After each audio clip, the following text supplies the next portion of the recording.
Sherry. Talk about some of the things that we have lined up for this first hour together, shall we?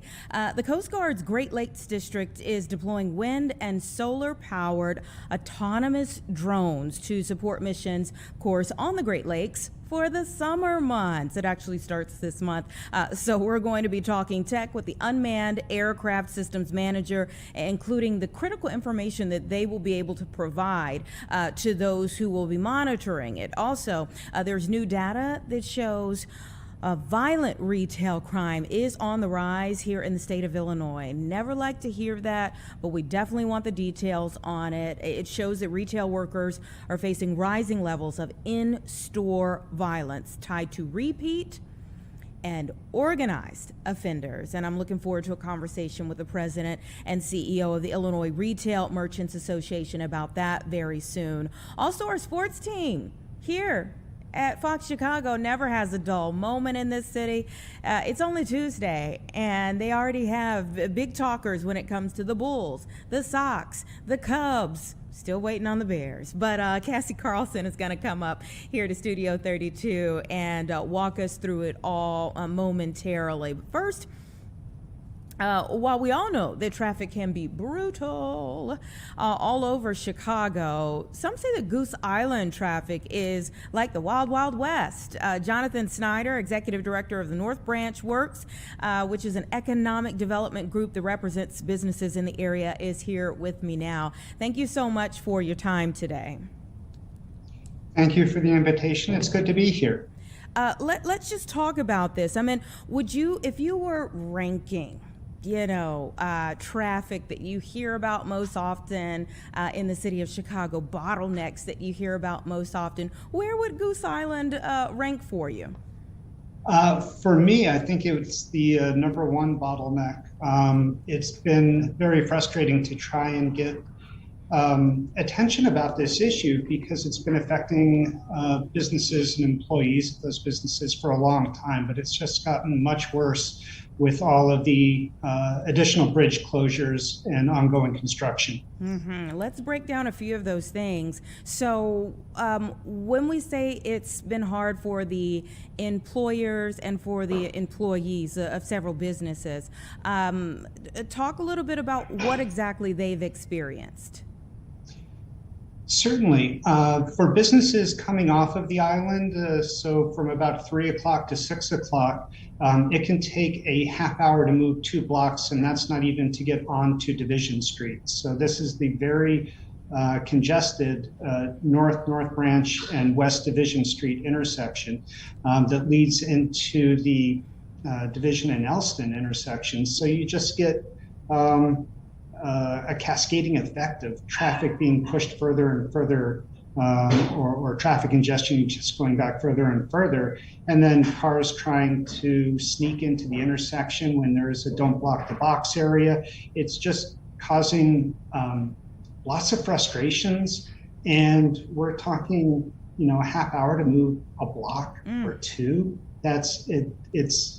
This is an issue that needs to be addressed. Yikes. And what is the ripple effect when you have those types of bottlenecks? What are they expressing in terms of the ripple effect?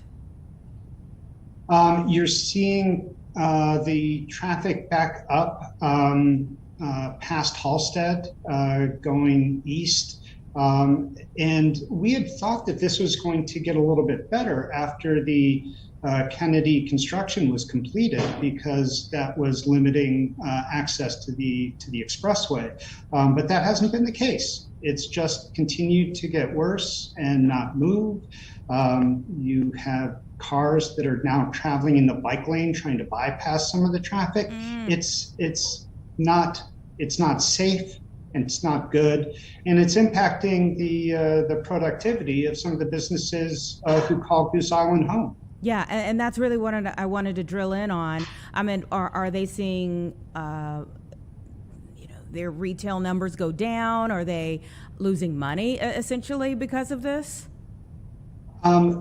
It's not, it's more of an industrial area and a lot of offices as well on Goose Island. So you're not seeing as much of a retail impact, but what you are seeing are people leaving early and coming late because of all the congestion.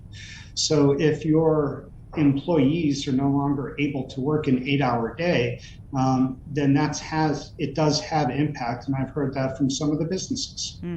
Okay. And so we're really looking at the bridges as being the crux of the problem, not like sometimes an issue for a while could lead to progress in the end type of situation.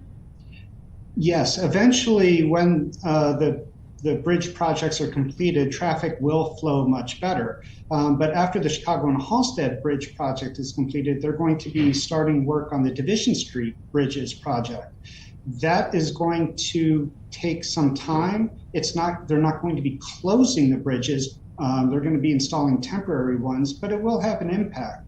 When all of this is said and done, traffic will flow a lot better, but there are a lot more projects going on in the area that's going to add volume to the traffic. So when the Bally's Casino is completed, that's going to generate traffic. Oni's development at Halsted Point on the southern end of Goose Island is going to also add traffic to the area. I think that what this says to me is we actually need some more bus routes, north and south. So we're fighting for the resumption of the Elston and Clybourne bus lines to try and decrease some of that traffic congestion. Talk a little bit more about the proposed solutions to this, what you would like the city to do.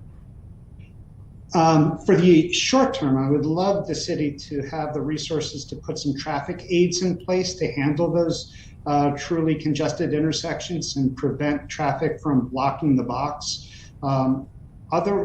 The second thing that I would like the city to do is to work hand in hand with us and with our partners at the CTA to try and restart those bus routes so that we decrease some of the traffic trips in the area and can increase public transit options. And when you say working hand in hand, what you'd like to see them do is work hand in hand. What type of communication have you all had thus far? We are regularly in touch with our colleagues at the CDOT and in the Alderman's office to try and resolve this issue. All of them are aware that this is a problem that needs to be addressed. Some of the solutions, as I said, are going to be short-term and others are going to be long-term. But I would like to see maybe the Department of Planning and Development, CDOT, CTA, the Alderman's office, and people from the mayor's office all come together and figure out a better transit solution, both in the short term and the long term. And I guess, one of the topics that was brought up here in our studio is that, it would probably be a taller task, but we don't see any trains that go, east to west? Correct. It's an area that doesn't have a lot of transportation options from the L. There is the North and Clybourne Red Line stop and the Armitage Brown Line stop that's close-ish to the area, but it doesn't have a dedicated transit stop from the CTA L network. I think that would be an amazing achievement, but I also don't think that that's going to be realistic in this era of budget uncertainty. Yeah. So I'd like to see us do what we can with the resources we have to mitigate the ongoing issue. And when you help people get home or to their places of work. Oh, absolutely. When we talk about the budget constraints, what do we know? What is the dollar amount on these projects right now, and what would be, what would be the cost of the changes that you're proposing? The cost in terms of resuming the Elston bus routes is not much in terms of the, relatively not a whole lot in terms of the infrastructure improvements that would be needed. I'm sure that my friends at CDOT and CTA might disagree with me on that, but it's the operational expenses of running those buses. That's where there's a lot of costs. So the bridge projects are coming out of infrastructure dollars, but the ongoing CTA routes that would be started would be new routes, and there are costs associated with that. Yeah, and then what is the projected time frame for the initial projects, keeping in mind, yes, like you said, there are other projects that are already slated to come behind them? Well, the Chicago and Halstead project is slated to be wrapped up in the fourth quarter of this year. And CDOT has been working as quickly and as safely as possible to make that happen. The Cortland Bridge project is going to take, I believe that goes into Q3 or Q4 of 2027. So that's going to be a little bit longer. And then the Division Street Bridges project is supposed to start early next year, after the Chicago and Halstead Bridge project is completed. Mm-hmm. So in keeping in mind that, you all are an economic development group, from the business owners, what kind of workarounds are you hearing from them? Like, are they doing more hybrid schedules for their workers or anything like that maybe tries to keep things afloat for them? They are doing their best, and they're trying that. Some of them have gone to work from home or continuing to work from home instead of giving everyone back in the office at once, trying to stagger the people coming in and people going out. A lot of people are encouraging bicycle travel, and that will be easier in the summer months. But again, with all of the traffic congestion, you want people to be safe as they bicycle, and if cars are driving up the bike lanes, it makes it less safe for them. So Goose Island is kind of constrained, and that's part of the challenge, but also I think that there might be an opportunity to, again, redevelop some existing bus routes and get them activated again, and trying to mitigate some of that traffic congestion. Yeah. And in the communication that you're having now, I mean, I asked you about now, but was there an opportunity for you all to provide input before they started the project? We have been providing input about this since before the projects began. We have been trying to get them to take seriously that this is that the traffic congestion is a safety issue. Unfortunately, there hasn't been any funding or opportunities for traffic aids to be put in place to help control that traffic. We have spoken to some colleagues at CDOT to try and get the lights retimed, but that takes weeks, and they're still doing their assessment. So we're doing what we can to try and alert the proper authorities as to what the issue is, and trying to wait on solutions, but none seem to be forthcoming. Well, in the short term. In the long term, it is going to function a lot better, but there are a lot of short-term concerns. Yeah, a lot of pain for some, Yeah. To get to the pleasure of having it all complete eventually. Thank you so much for coming on the show to let us know about what is going on there, and please keep us updated on when there's some progress along the way. Will do. Thank you for the opportunity. Absolutely. Take care. It's 1:14, everyone. I do believe that I saw Cassie Carlson come in here. She's up next, so give us 2 minutes, and then we're going to dive into Chicago sports.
Welcome back, everyone. It's 1:16. I believe this is my first opportunity to introduce Cassie as our new lead sports anchor. Thank Congratulations. you. Thanks, Anita. I'm very Promotion excited. since we've talked before. You've been working hard, though. We're happy for you. Thank you. I'm very excited. As someone who grew up in the Chicagoland area, it's really a dream come true. So there's nothing better than Chicago sports, especially right now. Everyone's winning. It's a great time, so we need to keep it rolling. Yeah, they're like team after team. We're getting some great things going. So let's start with the Bulls. We've got a few openings for the Bulls that they need to address. So where have they started? So they started with their executive vice president hiring Bryson Graham. He comes from the Atlanta Hawks, where he spent last season. But really the interesting part of his story started before that, where he spent 15 years with the New Orleans Pelicans. That's a long time to be with one single organization.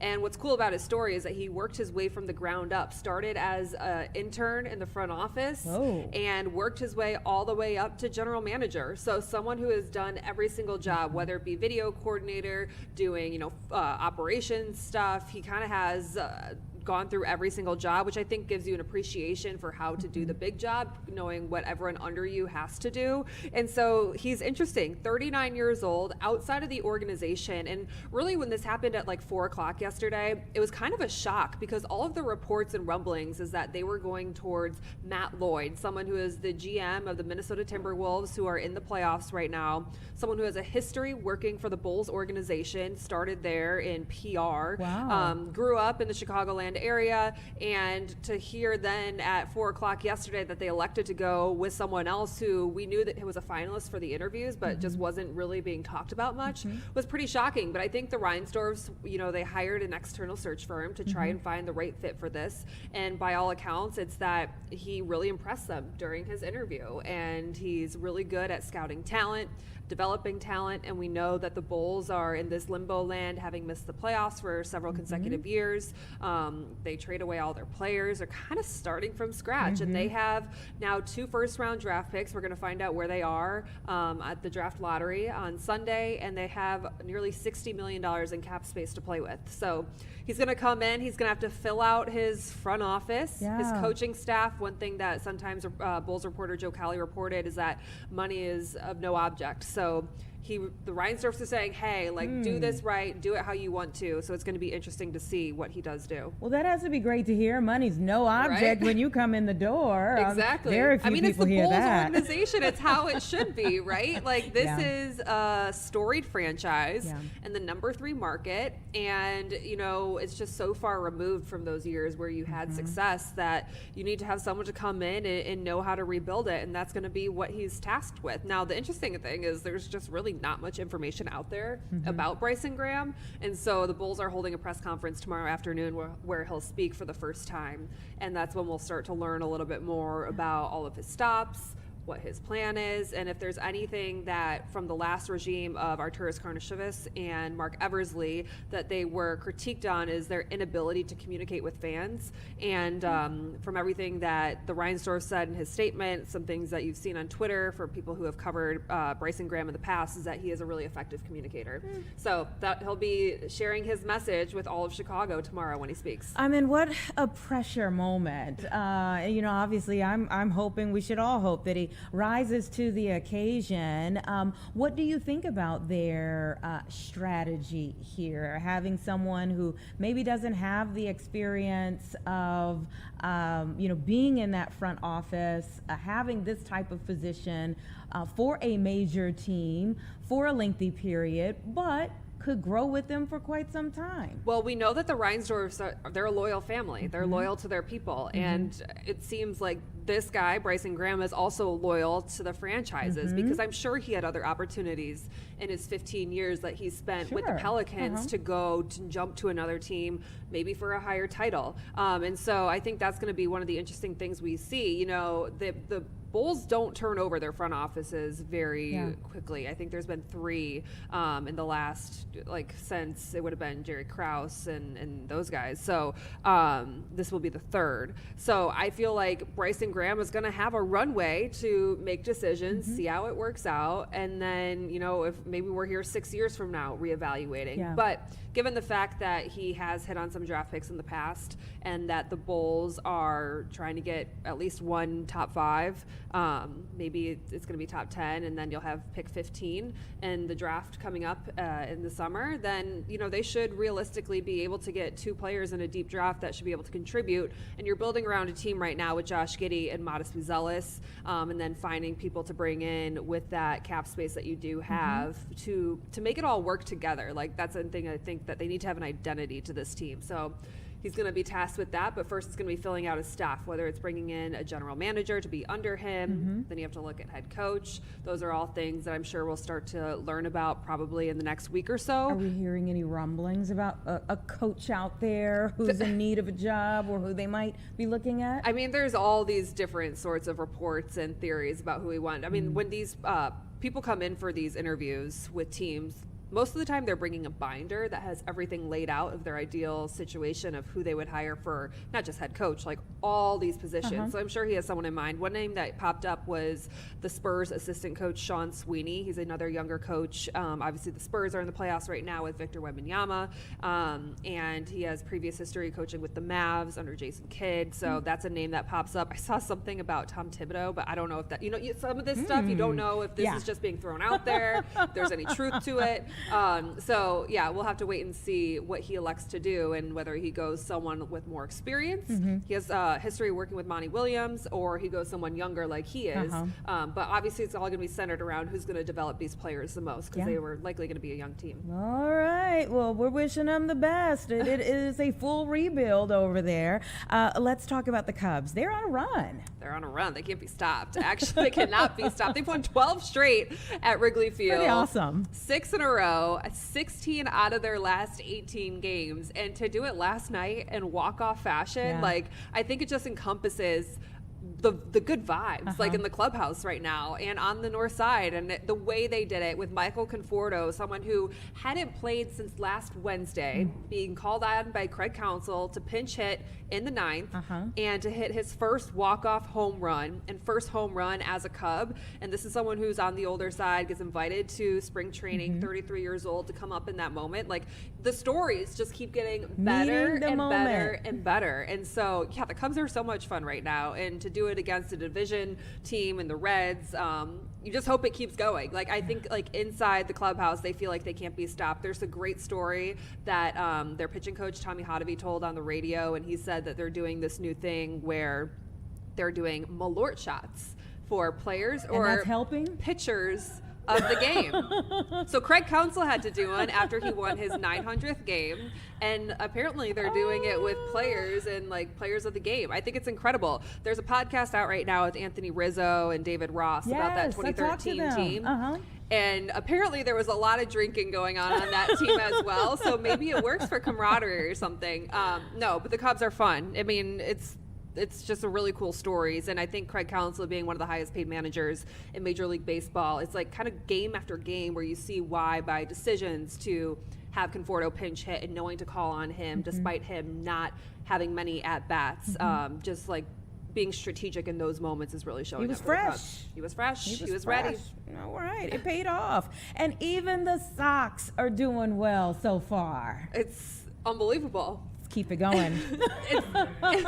Folks are like, now wait, what we just gotta wait a minute in what studio. You trying to say? What was the wait a minute for? I think it's fair to say, because the Sox coming into the season, the quote that we kept using is they wanted to take meaningful steps forward. And so that's a little bit of like an arbitrary statement, like what's a meaningful step forward? Well, being near 500, one game below 500, that's taking meaningful steps forward, and seeing situational hitting show up, seeing your starting pitching show up. Someone like Davis Martin, who pitched 7 shutout innings yesterday, career high 10 strikeouts, 29 years old. They have a top 10 ERA amongst starting pitchings in the big leagues. It's really impressive, especially because I feel like coming into the season, the narrative around the pitching was a lot of like, none of these guys might be on this team midway through the season. They were going to rely on a lot of guys who are down in AAA, like Tanner McDougal, Noah Schultz, who's been called up and has been fun to watch. And so to see some of the other players and pitchers really come into their own, it's been really cool to see. But, I mean, you can't talk about the White Sox and their success without talking about Munetaka Murakami. Yeah. 14 home runs. It's tied Crazy. for first in Major League Baseball with Aaron Judge. So if you're in conversations with Aaron Judge, you're in good company. And then the thing about Murakami is that he like only hits homers. And then he had his first double of the season yesterday. So everyone was like, he literally goes up to the plate, he swings, and it's either like out of the park or he walks, which is great too. So he got his first double last night. Miguel Vargas homered after him. They've kind of played off of each other back to back a lot. And so, yeah, you feel the good vibes that are going on the South Side. And I think if anything, you sense that they're confident. Like they truly believe that what they're doing and their process is paying off, and they feel like they are in any game. So they're a half game out. They're a half game out of first in the AL Central. I mean, when was the last time we said that? Crazy. It's crazy. And then it's a down division in baseball for sure.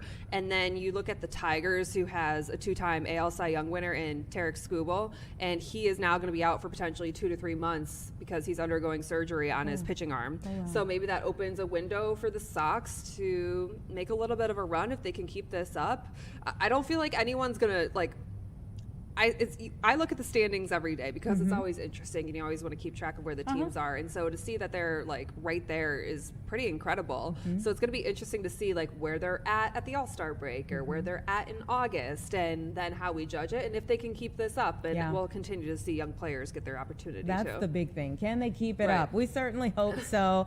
There are good vibes sprinkled all across the city. Now, before I let you go, are the good vibes extending to the conversations for the Bears right now? Anything that we're hearing? Anything? On what angle?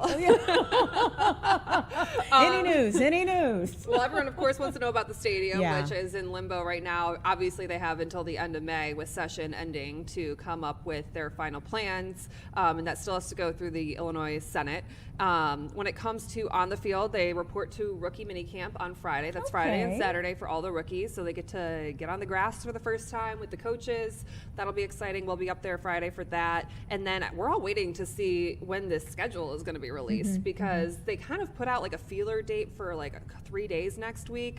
And then there was like a report that it might be delayed a little bit. So I would keep your eye out for next week. And then I know Mike Florio, Pro Football Talks Mike Florio, said something today about expecting a lot of primetime games for the Bears, which doesn't surprise anyone. Like, coming off of last season? Big market, Ben Johnson, Caleb Williams. I think you can expect their schedule to be a little bit all over the place in terms of kickoff times, because the NFL loves when the Bears are good.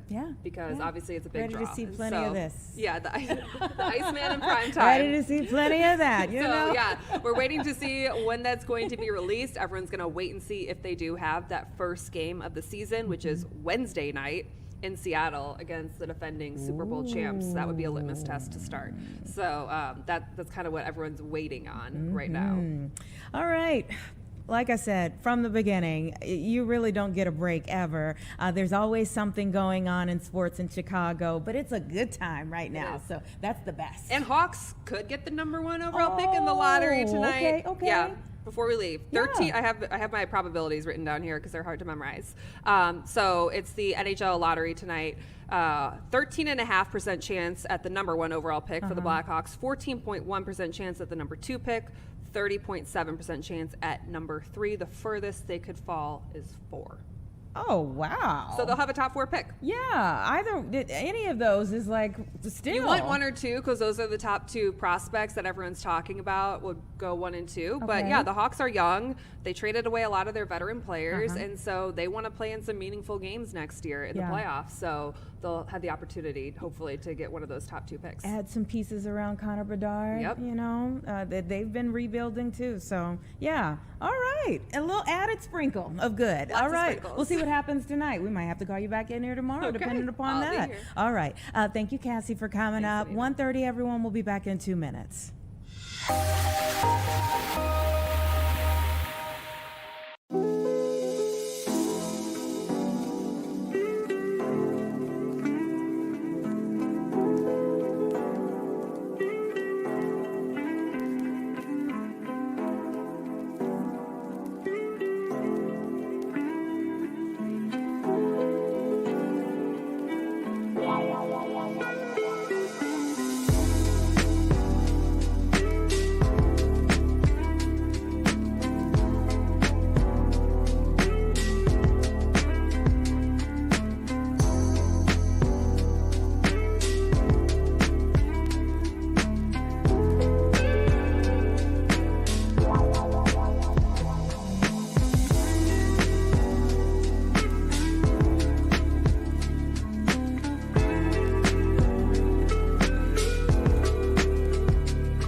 welcome back, everyone. 1:33 right now, and we're moving right along. I want to tell you about a new study that just came out, some new data that just came out that's pretty troubling, maybe to put it lightly. The violent crime, retail crime at that, is on the rise. 1 in 7 retail crime incidents involve violence. And that there is a large increase, largely driven by repeat offenders at that. So we're going to dig into this a bit more with Rob Carr, the president and CEO of the Illinois Retail Merchants Association, kind of find out what retailers are going through right now. Thank you so much for your time. Thanks for having me. Good to be with you. Tell me a little bit about the conversation that is being had amongst retailers right now concerning this particular issue of violent crime. Well, I think I want to start in a slightly different place, if I might. We don't want this to overshadow the important progress that's been made, particularly in the city of Chicago, on guns and murder. Those are important progresses that have been made to reach these lows. A lot of credit goes to the Chicago Police Department and Cook County State's Attorney Eileen Burke. But we're also hearing the conversation how this is been defined as crime, when there are many more crimes. And in the case of retail, organized retail crime is a specific and particularly important crime. And as you noted, we're seeing 1 in 8 are the result of violence. In other words, the perpetrators are acting violently towards the retailers, their employees. That's a 7% increase from last year. When they have weapons, it's firearms are number 1, followed by knives and blades. But they're also far more willing to engage in physical violence, which threatens the team members even more. And all of this scares consumers. So it's a real problem as it relates to retailers in particular. And that's a couple of very, very important points, that violent crime overall in the city is down. But this specific type of crime is up. And so it is still concerning, especially for those who are trying to do regular business. What types of commonalities are we seeing in these events? Often it's very quick and very sudden attacks, if you will. A group of people, could be 2 or 3, it could be more than that, rush in. They know very much what they're after. They've usually scouted the location. They cause maximum confusion, which includes very threatening behavior as well as physical damage to the property. They grab what they want and they leave. They often grab higher ticket items or items that are in great demand. That's why we see things surprisingly like teeth whitening products behind shelves in stores, or it's not just high-end merchandise. And yeah, I mean, it is particularly troubling when we see things like teeth whitening supplies that are behind locked glasses as a result of theft that's happening at many merchants. I would ask you what these merchants are doing to try to protect their items other than that. Well, it's very difficult for retailers. I think we have to remember that retailers are public facing. We need to be and want to be accessible to our customers. And the vast majority of our customers, right, are law abiding. They're not engaging in these activities. It's the few that are ruining it for the many. But in order to try to provide some level of protection, many have resorted to putting, plexiglass, locked plexiglass or cages in front of certain shelf items that are particularly popular. They're trying to coordinate with each other. That's why we have the Illinois Organized Retail Crime Association, which is the first statewide organization that allows for intelligence sharing among retailers and law enforcement. So retailers and law enforcement can learn about what's going on in their immediate vicinity up to date, as well as what's happened historically, as well as trade information to know as to what to watch for. I think it's important to note that retail theft is often viewed as a victimless crime. And there's a myth that insurance covers these losses, and that's simply not true. There might be insurance for the window that's broken, the door that's broken, but the retailer has to make the same decision we do as homeowners as to whether or not to turn it in and watch their premiums skyrocket or to pay for it themselves. But the loss of the merchandise impacts us all. It impacts the retailer because they now can't sell that merchandise to recoup their operating losses. We don't have sales tax collected on that, which means the services we all rely upon don't have enough revenue to continue to operate. That undermines the fiscal ability of the city. It undermines the fiscal net worth of the state, and it really impacts all of us. That was huge, and yes, you were correct about how there are the ripple effects. There are the the things that we all pay for as a result of increased retail theft. There was a huge moment of you talking about the committee, the task force that's been put together. Can we talk a little bit more about that? When was that task force formed, and what was the thought process leading up to the formation? It was formed 2 years ago, and it literally came out of the fact that Illinois was one of the few states that didn't have one. We had no means. Organized retail crime and retail theft no longer occurs simply in a jurisdiction.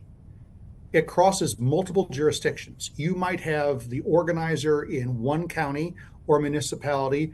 The actual thieves roam municipality to municipality.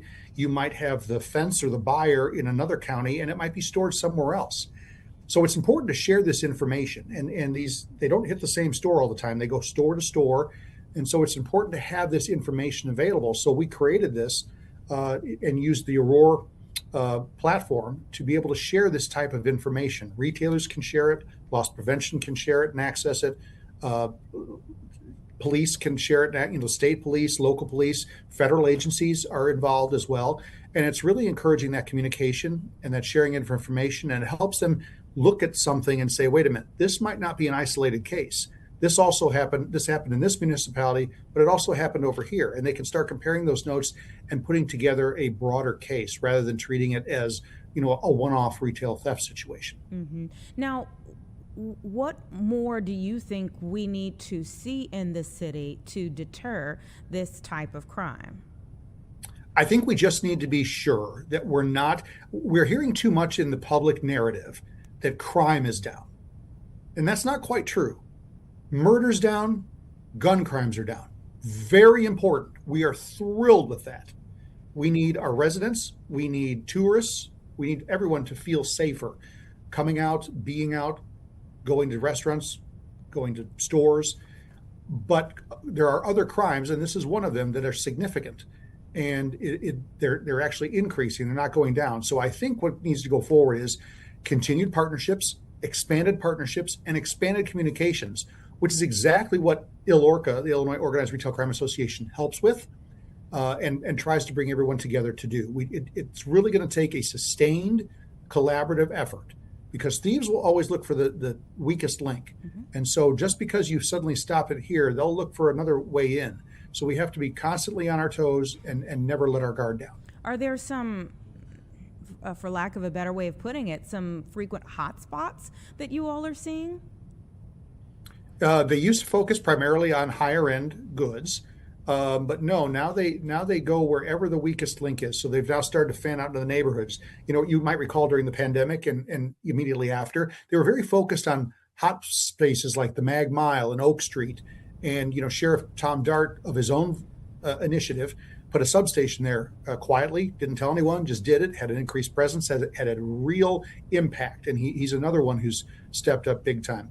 But I think now they've spread out. They're looking for that weak link. They've hit secondhand shops, for example, that sell goods thereafter.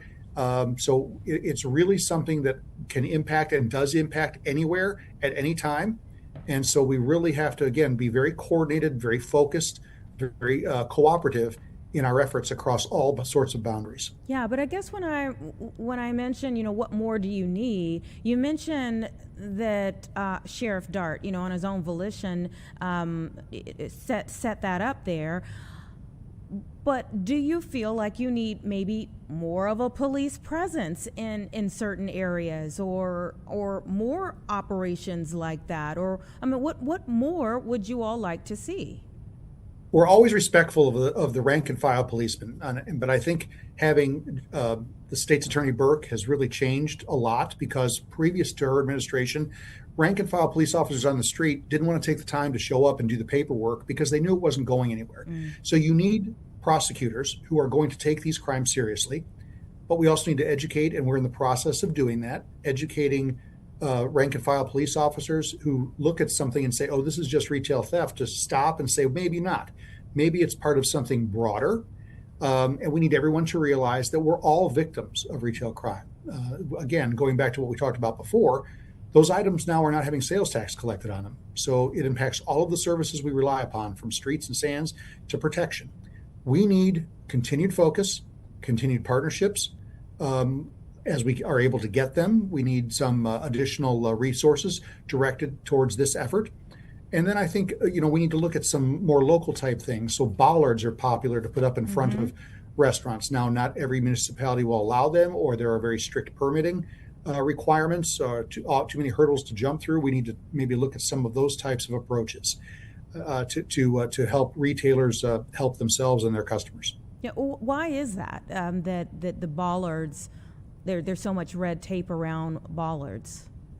Well, you think about sidewalks. In some cases, the sidewalks are too narrow, so there's really a practical impossibility to them. But in others, it's just we being the city really has always thought about just keeping the walkway clear. They've never thought that there might be some need to put some restrictions up there, and bollards don't have to be very wide to be effective. So I think it's just changing that mindset about how we approach those types of things. And then ultimately over time, as things are redesigned, whether it be streets or sidewalks or storefronts, I think all safety has to be incorporated in all those discussions. Yeah, but I think it's just a historical outcome. When we talk about things being redesigned, I know we're speaking about a lot of things from a broad spectrum, but we did have a conversation here yesterday on the show about Walgreens in Chatham closing, and Walgreens says it's as a result of crime in the area. At the very least, that's a part of the whole decision. But people in the area, the alderman for that area who was on the show yesterday, says that maybe Walgreens should just redesign how they have a storefront in the area. Maybe it's only a pharmacy instead of a full store. How often do you see, and do you think we should see businesses that maybe rethink their operation to cut down on crime? Well, they think about that all the time. But we have to keep in mind, and let's talk about both the retail, the Walgreens location that you're mentioning, as well as others. A lot of the retail locations are leased, meaning they don't have the ability to simply change it on their own. That becomes a landlord issue that they have to address, which also includes permitting issues and getting neighborhood approval. None of that is easy in the city of Chicago. In fact, it's usually a multi-year process. That's number one. Number two, those alterations cost real money. Even if you get all of those approval, it costs real money. When we look at pharmacies, whether it's a Walgreens or others, Medicaid reimbursement and pharmacy reimbursement has been squeezed below cost. So they're literally not making the money they need to make on pharmacies. That's why you had independent pharmacies closed, and corporate pharmacies were the last ones standing because they had front of store locations to kind of help carry them through. But at some point, you can't overcome all of the operating costs, which include not just theft, but include property taxes and other mandates, workforce mandates that are imposed upon them. So it's not as easy as saying they should just do X. It costs real money, and there's a lot of red tape in the way of that. And there's the historical under reimbursement of pharmacy that has to be addressed, frankly, at the state and federal level. But to simply say they should just wave a magic wand and do this ignores the realities of the situation. Excellent points. Robert Carr, President and CEO of the Illinois Retail Merchants Association. Thank you so much for coming on the show today. We appreciate it. Always a pleasure. Thank you. All right, take care. 147, everyone. Give us 2 minutes, and then we're going to get into our discussion about new technology for the Coast Guard.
Hey, welcome back, everyone. It's just about 1:50 right now, and the Great Lakes District for the Coast Guard is going to be deploying autonomous drones to support their operations over the summer months, starting this month. And so we have Anthony Popeil, who is the Unmanned Aircraft Systems Manager for Great Lakes Coast Guard District. Thank you so much for your time.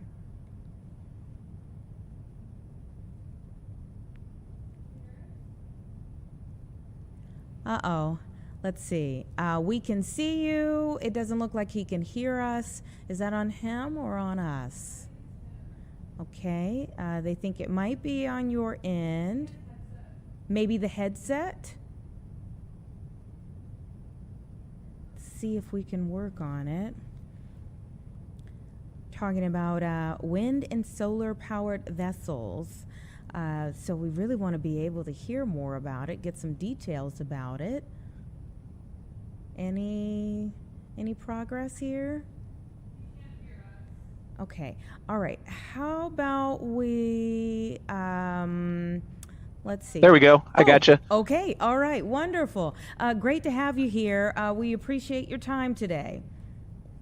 Yep, happy to be here. Thanks for having me. Tell us a little bit about, one, the unmanned aircraft systems. Like, is this a new title for you, or what when we say unmanned aircraft systems for the Coast Guard, what does this encompass? Yeah, so up on the Great Lakes right now, we're operating small unmanned aircraft. We've got a couple of quadcopters, and then we've got a couple of fixed wing that are generally short range that we use to augment search and rescue and marine environmental response operations. So I've been doing this job for the last 2 years, and now we've added sail drones to the portfolio this year. Wow. Okay, now tell me how these types of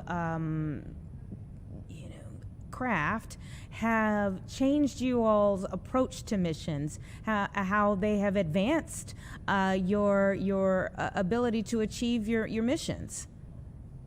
Yeah, so our missions will always require to have manned vessels to whether we need to save a life or conduct an interdiction, but having these autonomous vessels, whether they're surface vessels or aerial vessels, it really gives us much better domain awareness. On the Great Lakes, for example, we can monitor areas that our boats don't get out to very often.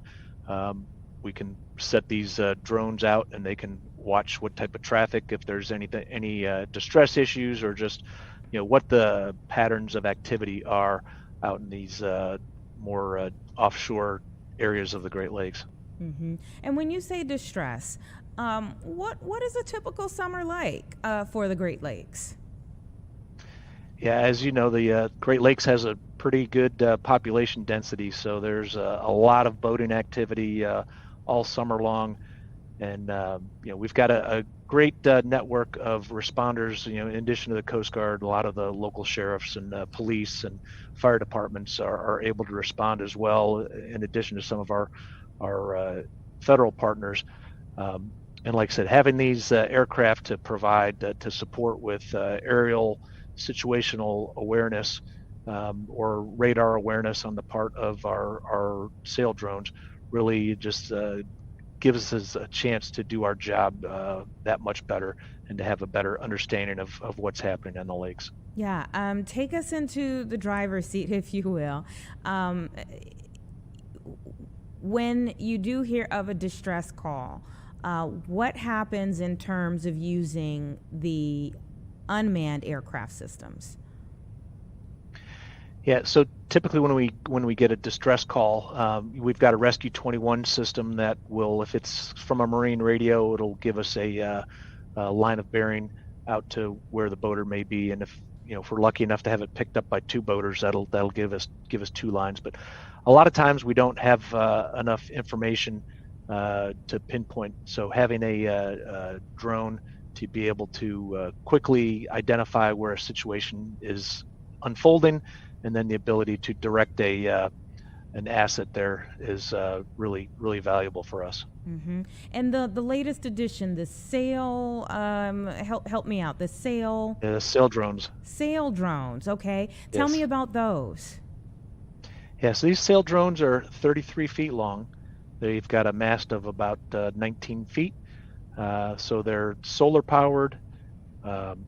They carry radar, camera imagery, and what we call the automated identification system, which is basically tracks transponders of commercial vessels. So it basically gives us a nice picture where these sail drones are deployed, gives us a good picture of the level and type of activity in the area. Mm-hmm.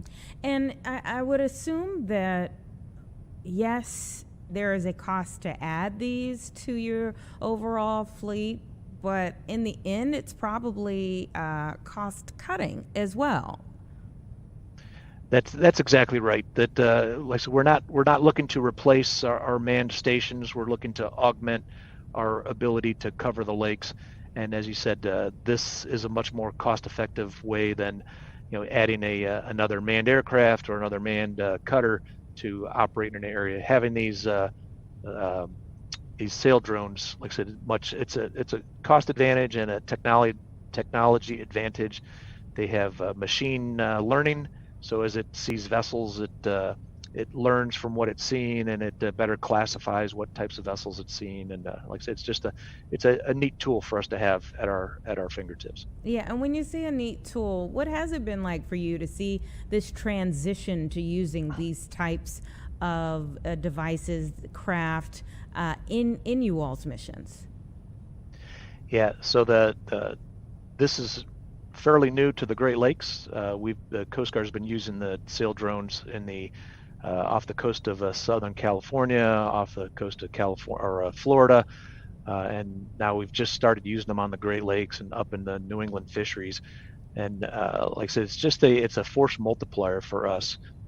Really, it just gives us a picture, allows us to see much more than we would normally see on any given day. Mm-hmm. Tell me, when we say the time frame that you're going to have them out there is May to October, when does activity kind of really start to pick up in earnest, and what precipitates it starting to die down? Yeah, so we typically look at Memorial Day weekend as the start of the quote unquote summer boating season. So Memorial Day to Labor Day in September. But there's already been a couple of fishing tournaments on Lake Erie, so activity seems to be picking up a little earlier this year, in spite of the cooler weather. But like I said, we do intend to keep the sail drones out there as long as there's not ice on the water. Just again, we don't often have a good idea of the level of activity late in the season when most people have put their boats, back on blocks for the winter. So like this will give us a chance to take a look at something that we don't normally get this type of look at. And you said as long as there's not ice on the water, what difference does the ice make? Yeah, so the sail drones are, they're not designed to go through ice. So if we start to get ice formation, that becomes a problem. And also to recover the drones from a marina, the marinas are the things that freeze up first. So we need to make sure we get them in and haul them out before the ice arrives. Very interesting stuff here. Thank you so much. It's like the new frontier. Thank you so much for what you all do on a regular basis. We appreciate your service. Great, thank you, and thanks for having us and for your interest in this story. Absolutely. Take care. Take care. 1:58, everyone. Give us 2 minutes. We'll be back. I'll let you know how we're setting up the 2 o'clock hour.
2 o'clock on the dot, everyone. Thanks so much for being here with us in our second hour of Chicago Live. We have plenty lined up for this hour.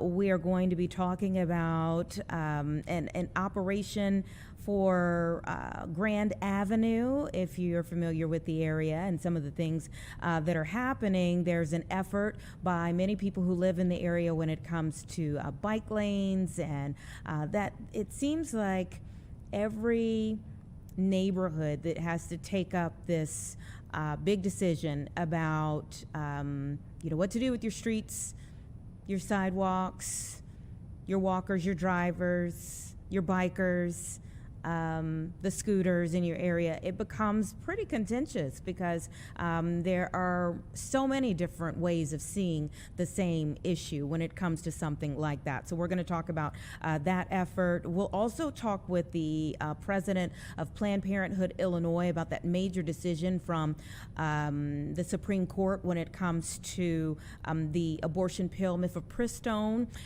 We're going to talk about some falcons in the area that are getting a lot of attention as well. Look at them right there. We're going to get more details on these falcons in Aurora. Now, is that it's a live camera, but it looks maybe like it's frozen, or they're just... Yeah, okay, I was going to say, because it's sitting real still. If it's real still, if it's not frozen. But we'll talk a little bit more about the Falcons shortly. Let me tell you about some of the stories that a lot of people are clicking on our website.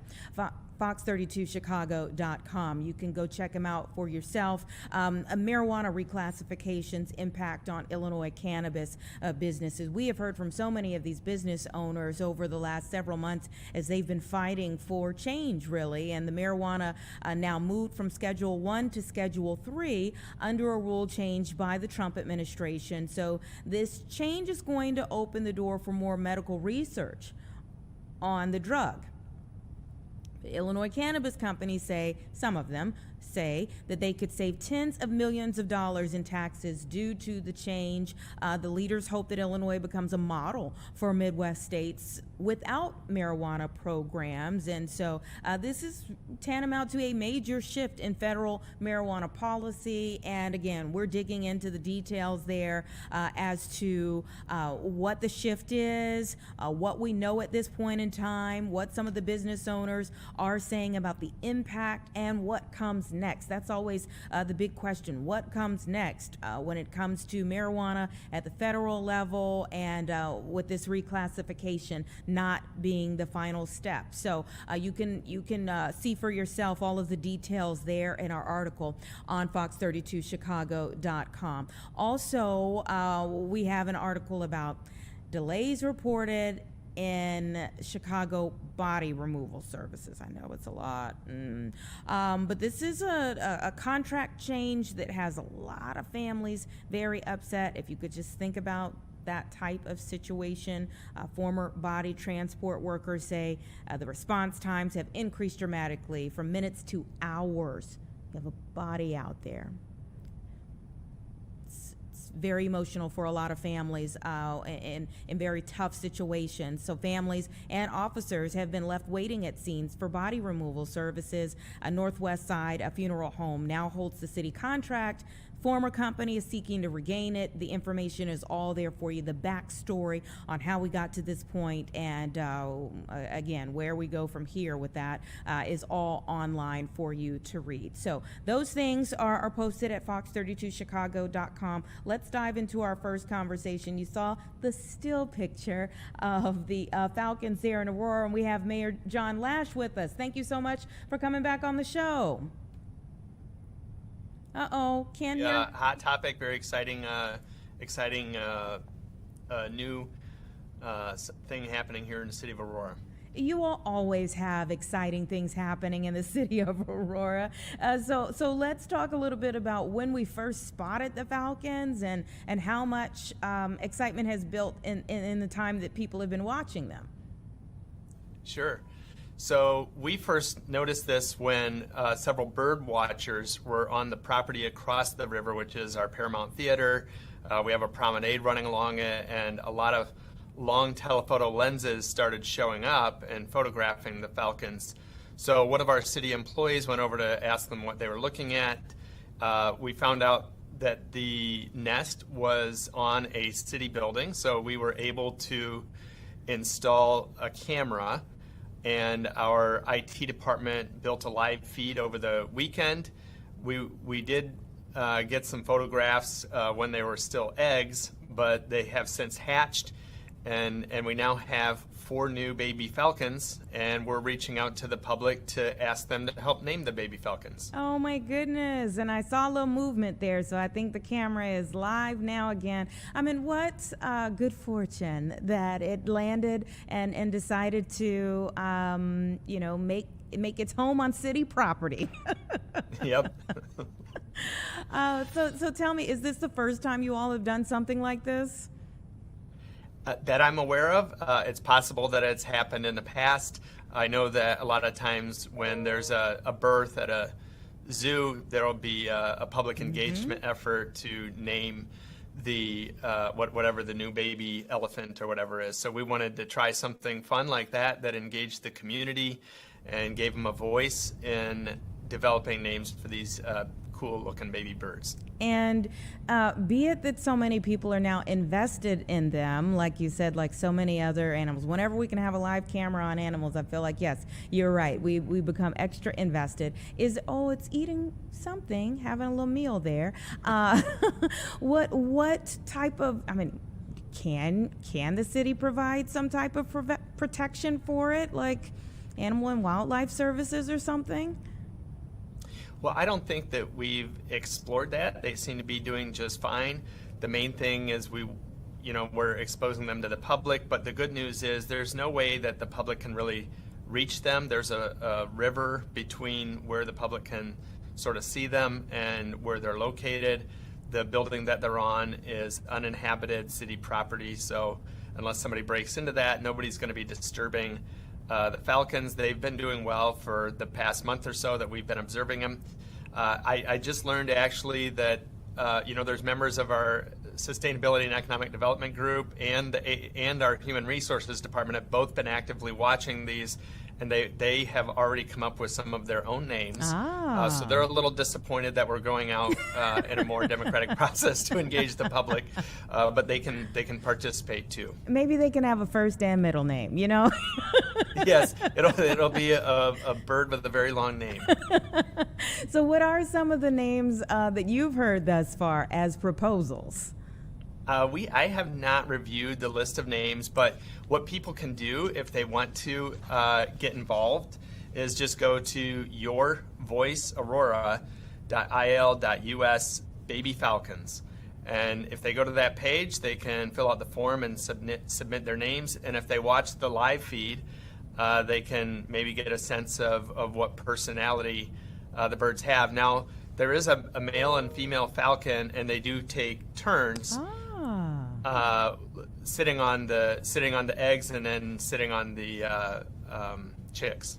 Oh. I hope I used the right term there. The baby falcons. The babies, we'll go with it, We're not experts over here either. So, yeah, when we were looking at them, I was thinking like, oh, well, we're not going to get to see the babies right now but we don't know whether that's mom or dad sitting on the eggs there.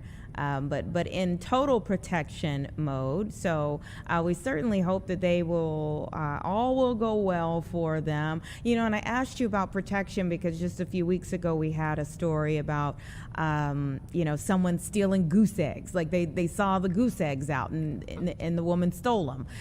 So we want to make sure that there's no human interaction to what's happening. Yeah. Well, good. Yes, we do have baby geese running at spring, so they're coming out as well. But those generally have more access to the public. These are pretty well protected. So what has the conversation been like? I mean, when people started to see these and you all started to have the conversation about, oh, we should, try to do more with these. Well, what has it been like? Well, we had our Green Fest this past weekend, had a really good turnout, and a lot of people came. And of course, there's a lot of people concerned about nature. So it drew a long list of new observers over to this part of the city. And it was one of their ideas to have a public naming contest. So I reached out to the communications department and asked them to put something together, and this is what we came up with. So I think it's going to be a lot of fun. It's an idea that came from the public, and now the rest of the public can weigh in and say what they believe the names of these baby falcons should be. And now, what do we know about Mom and Dad? I'm seeing here that maybe they're kind of known to people in the area already. Well, I think they've been, they're known to city staff for sure, because we get to watch them outside of our windows. And of course, to the people that watch birds. You know, it probably wouldn't hurt to get somebody that I'm sure there's a falcon expert that this might attract that might give us some better insights. I would be lying to you if I told you I knew a lot about falcons, their habits. I know the bare minimum, which is that there's a male and female and that they trade time with nesting duties.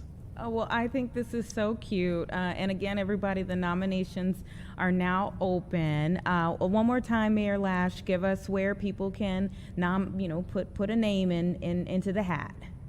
Sure, it's a long one, but it's yourvoice.aurora.il.us/baby falcons. And how is the voting going to go? Who's doing the selection, and how are they going to select?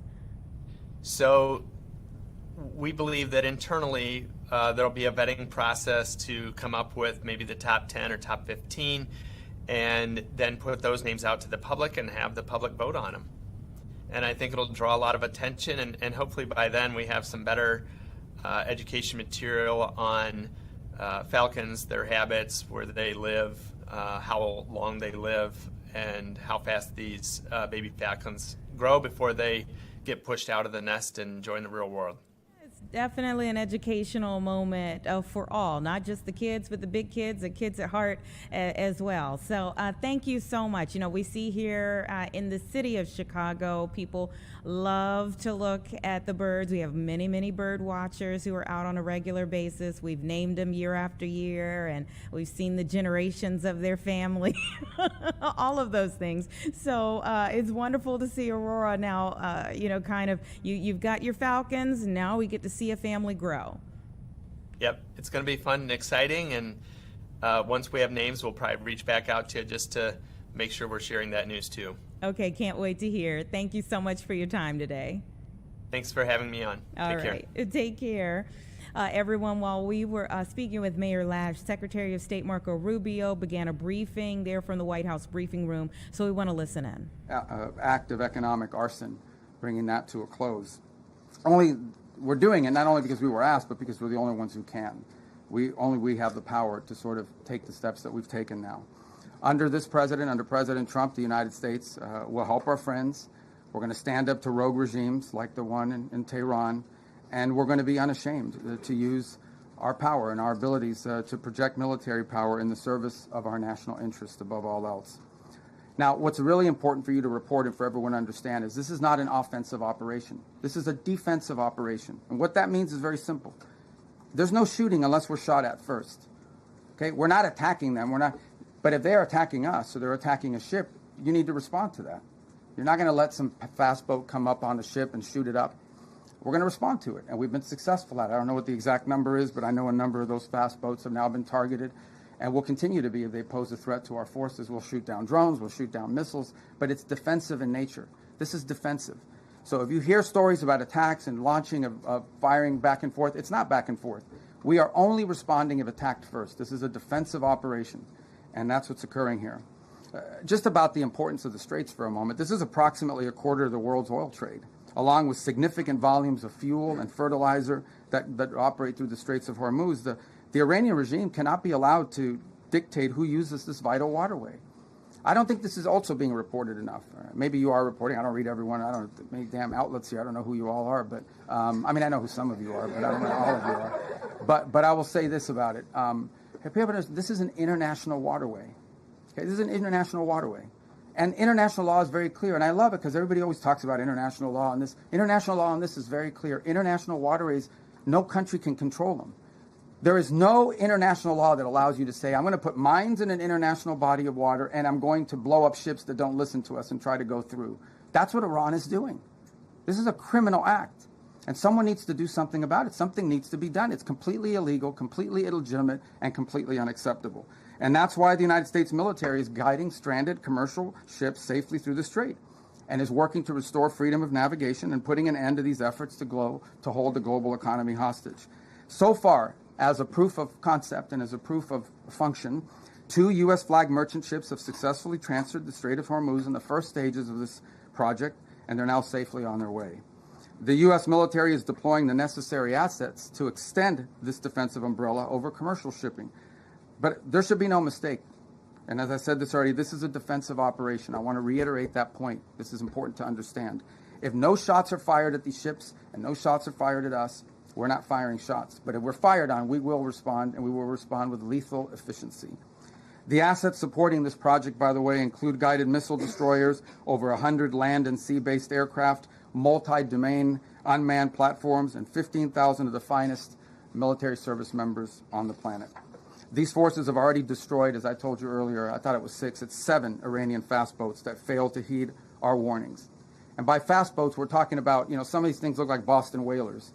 Okay, so these are not like Navy ships. But nonetheless, they come fast at these boats, try to swarm them, try to harm them. We're not going to let that happen. So 7 of them now sit at the bottom of the sea, along with, by the way, the rest of Iran's Navy. That's where you can find their Navy today. And we're going to continue to systematically clear this passageway through the straits to restore freedom of navigation. Now, while this project steadily progresses, Operation Economic Fury, continues to impose maximum pressure on the Iranian regime and what remains of their already frail economy. Today, inflation in Iran is 70%, and their currency is in total and complete freefall.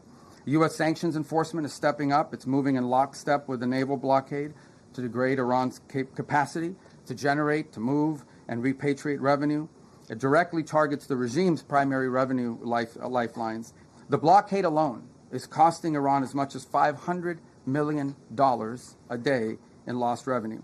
90% of total Iranian trade has been halted, causing permanent damage to Iran's oil infrastructure as wells are forced to shut in. Again, all of this is in response to their piracy. Okay, it cannot be that you have these straits and they blow up any ship that moves and the only ships that get to go through are theirs. You can't have a situation in which the straits are closed to everyone else, but they benefit from the piracy. That can't happen. That's why the blockade is in place, and that's why these sanctions are crippling them.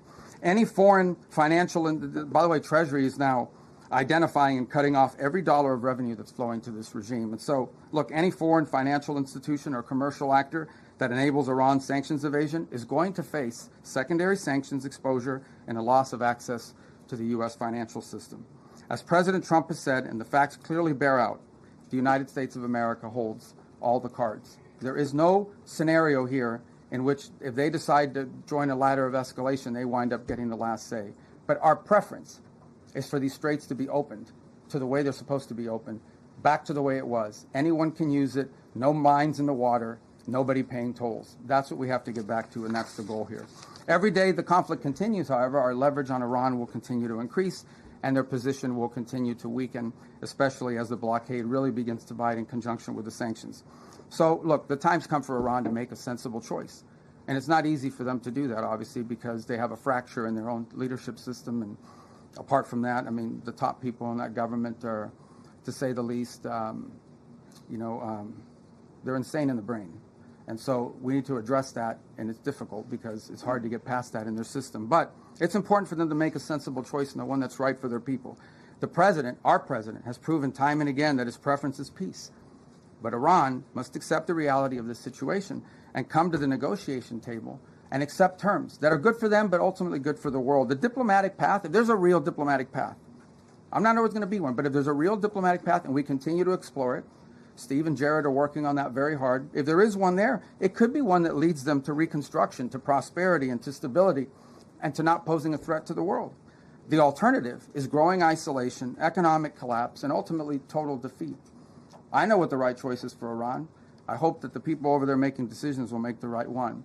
The last point I would make, and it really is important for them to understand this, is they really shouldn't test the will of the United States, at least not under President Donald Trump. He has proven time and again that he will back up what he says. And if they test him, ultimately they will lose. The hard way, the easy way, the long way, the short way, they will lose. And with that, it's time for your questions. So, Catherine, why don't we start with you first? Hi, Catherine Herron, Chapman Independent Journalist. Secretary Rubio, have you seen any recent indications that Iran is willing to give up its nuclear weapons program that is credible, verifiable, and that would lead to an immediate de-escalation? Well, look, this is a long-standing problem for them, right? I mean, they have wanted, they have always said they don't want a nuclear weapon. That's because they've always said that, they just don't mean it. And why do you say, well, how do you know they don't mean it? Well, we don't mean it because they're doing all the things, and historically have tried to do all the things that you do if you want a nuclear weapons program. For example, they innovate and try to innovate long-range delivery missiles that now, in some cases, are capable of reaching much of Europe. They build these large underground centrifuges for enrichment activity. There are countries in the world that are involved in the enrichment business, but these guys do it in mountains and in caves and in hiding. They've always had secret components of their nuclear program undisclosed to the world, and we know for a fact that they retain highly enriched uranium at 60%, that they did so, and that has no civilian use, none, zero whatsoever. So they have an opportunity here to agree to something that will make it clear that they're not interested in one thing is to say we don't want a nuclear weapon. Another thing is to do the things that prove you don't want a nuclear weapon. By the way, if what Iran wants is a civilian nuclear program for power plants and stuff like that, there are a lot of countries in the world that have that, and they don't enrich. They import the enriched material. You know, they could have that if that's what they wanted, but they're not acting like that's what they wanted. They're acting like they want a military, nuclear program. That's unacceptable. So that's the process we're engaged in now. To create, that's the object of this diplomacy, is to come up with some level of understanding about what are the topics that they've agreed to negotiate on. We don't have to have the actual agreement written out, and one day this is highly complex and highly technical. But we have to have a diplomatic solution that is very clear about the topics that they are willing to negotiate on and the extent and the concessions they're willing to make at the front end in order to make those talks worthwhile. That's what Stephen Jarrett and the whole team is working on, and I hope to have good news on it. That's the outcome we would prefer. That's the outcome we would have preferred a year ago. That's the outcome I think most of us would have preferred a long time ago. But that's not the option they've given us, given their activity. All right, there's no way I can figure out who to call on. I'm just going to press right in the middle, right there, you right there, yeah. In the back row. Thank you, Mr. President. I'll go to you next. I can't get everything, you know that. All right, go ahead. Thank you, Secretary Rubio. Keep going right. Welcome to the White House. What's that? Talking to me, sir? Yeah, to you, yes, sir. Thank you. I have two questions on two separate issues that come Do they under... get two questions for these? Two questions. There's a lot of people in here. That fall under your umbrella. All right, well, you answer. You can ask me two questions. I'll give you one answer. Go Thank ahead. you very much. And I'll pick the one I like better. Thank you, Mr. Secretary. The first has to do with the blockade. There are lawmakers from both parties who claim the blockade is an act of war. What do you say to that? And my second question has to do with the fuel embargo of Cuba. How long, Mr. Secretary, will that last? Okay, two things. All right, good. I'll answer both your questions because I like the second one too. The first one on the blockade. And so why do we have a blockade? We have a blockade because they shut down the straits. So I don't know which members of Congress you're talking to, but here's what I would ask them. I would ask everybody here. It's very simple. These guys have shut down the Straits of Hormuz. This is what Iran is saying. We will shut down the straits. No one can go through. No country in the world can go through unless we allow you to go through, and you have to pay us. But our ships can go through, meaning the Iranian ships, as much as they want. That's crazy. Who would agree to that? So how are we going to have a situation where they get to close the straits to everybody, and the only people who are allowed to go through there 100% without paying anything are the Iranians? If you do that, they'll keep the straits closed forever. They're trying to make this some new normal. Okay, under no circumstances can we ever allow them to normalize the fact that they get to blow up commercial ships and put mines in the water. So the response to that is we're going to blockade your ships. If everyone's ships are not getting out, your ships are not getting out either. That's not an act of war. That's a defensive measure. It's a counter to what they have decided to do. You know what is an act of war? Putting mines in the water. Why don't the members of Congress, whoever it is complaining about it, they should be all over that. These guys put mines in the water. That alone, mining in the water is illegal, period, under any circumstances, and they've done it. This is crazy stuff, but this is what they've done. On Cuba, oil blockade on Cuba. There's no oil blockade on Cuba per se. Here's what's happening with Cuba, okay? Cuba used to get free oil from Venezuela. Used to give them a bunch of free oil. They would take like 60% of that oil and resell it for cash. It wouldn't even go to benefit the people. So the only blockade that's happened is the Venezuelans have decided we're not giving you free oil anymore. And you can only imagine nowadays, the way oil prices are, no one's giving away free oil, much less to a failed regime. So the problem with Cuba is worse, okay? Their economic model doesn't work. And the people who are in charge can't fix it. And the reason that I can't fix it is not just because they're communists, that's bad enough, but they're incompetent communists. The only thing worse than a communist is an incompetent one. And that's what, so incompetent communists run that country. They don't know how to fix it. They really don't. And we have 90 miles from our shores a failed state that also happens to be friendly territory for some of our adversaries. So it's an unacceptable status quo, and we'll be addressing it, but not today. Okay. All right, let's go to the front, right there. Secretary Rubio. Yeah. You are going to the Vatican to meet with the Pope. Is this an attempt to smooth things over with the Pope, given the rhetoric between President Trump and Pope Leo? No, I mean, it's a trip we had planned from before, and obviously we had some stuff that happened. And no, look, there's a lot to talk about with the Vatican. I'll give you one example. The Pope just returned from a trip to Africa, where the church is growing very vibrantly. And we have shared concerns about religious freedom, freedom in different parts of the world. We'd love to talk to them about that. The topic of Cuba, we gave Cuba $6 million of humanitarian aid, but obviously they won't let us distribute it. We distributed it through the church. We'd like to do more. We're willing to give more humanitarian aid, give their own people more humanitarian aid, and we're willing to do it through the church. So there's a lot to talk about. And the president recently said that the Pope is endangering a lot of Catholics as a result of his rhetoric around the Iran war. Is that a sentiment? Well, I don't think that's an accurate description of what he said. I think what the president basically said is that Iran can't have a nuclear weapon because they would use it against places that have a lot of Catholics and Christians and others, for that matter. It goes back to the central point. I think the president, without trying to speak for him, but I think I can characterize it this way. He doesn't understand why anybody, leave aside the Pope, the president, and I, for that matter, I think most people, I cannot understand why anyone would think that it's a good idea for Iran to ever have a nuclear weapon. Look what they're doing with the Straits right now. They're holding the whole world hostage. They have these sailors, on commercial ships that are going to starve to death out there. They don't care.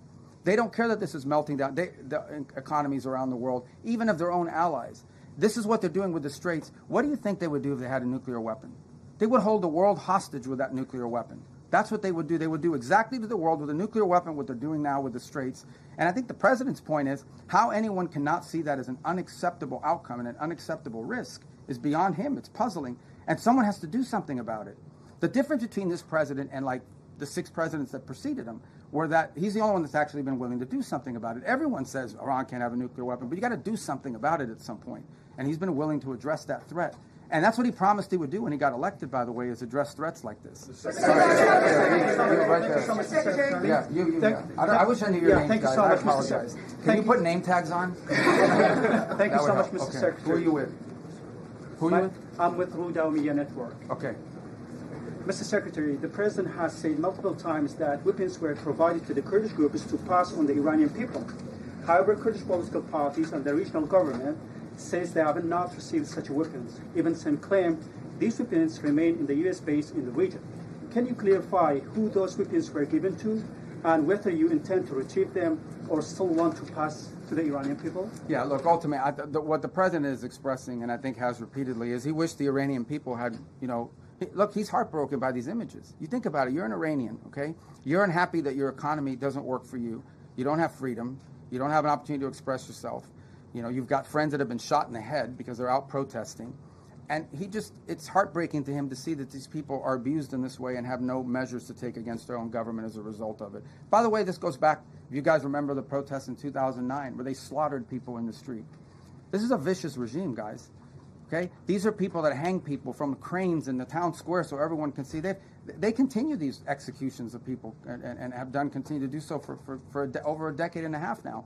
And so I think what the president is expressing is the desire that he wishes the Iranian people had an ability to fight back against some of these things that are happening to them. And I would view that as distinct and separate from the specifics of this operation that was ongoing before it concluded, and certainly different from the operation that's going on now. Right there in the regarding Colombia, Mr. Secretary. Right behind you, not Colombia, right there. Yes, ma'am. Mr. Secretary, thank you so much. On Lebanon, are yes. we in a ceasefire or less fire? And the second question, do you think you would be able to achieve an agreement between Lebanon and Israel without risking a civil war in Lebanon? What are you doing to risk?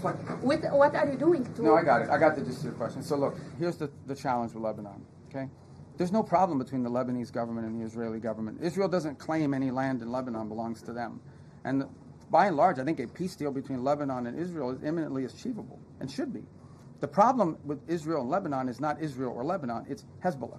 Hezbollah operates from inside of Lebanese territory. They terrorize and attack Israelis, but they also are inflicting tremendous damage on the Lebanese people. The reason why Lebanon gets attacked by Israel is because of Hezbollah, because Hezbollah is hiding in some house, launching rockets against Israelis, and then they get hit. So what you're seeing now is Israeli responses to either attacks or perceived threats. And this is not new. This has been going on for a very long time. What is our hope? Our hope is to engage the Lebanese and Israeli governments under our mediation at the table to achieve this. And that is having Lebanese armed forces and a Lebanese government, not just with the willingness, but with the capability to begin to challenge Hezbollah and disarm them. Because the Lebanese people are also victims of Hezbollah. And by the way, on the topic of Hezbollah in Lebanon, who is behind Hezbollah? Why do they exist? They're an agent of Iran. If you go through that Middle East and you identify every problem, Hamas, Hezbollah, to some extent the Houthis, obviously, and others, behind every one of these groups is Tehran.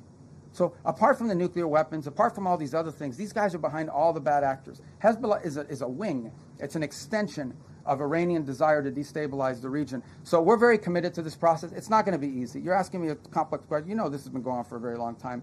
It's not going to be easy. We're going to do everything we can to make sure that both sides continue to talk so that progress can be made on some sort of permanent ceasefire that isn't constantly spoiled by Hezbollah and by Hezbollah violence. Right in the middle. I'm winging it, guys, okay? Right there, yes, sir. You mentioned the 2 U.S. ships that safely crossed the Strait of Hormuz. Are other ships being told it's safer to get back to regular levels, or are we still going to see limits in place for the foreseeable future? For obvious reasons, I'm not going to broadcast who we're talking to or who we're telling them to move. I mean, we want these operations to be safe, and I think as it unfolds and ships get through, we'll make those announcements after the fact, just for operational security purposes.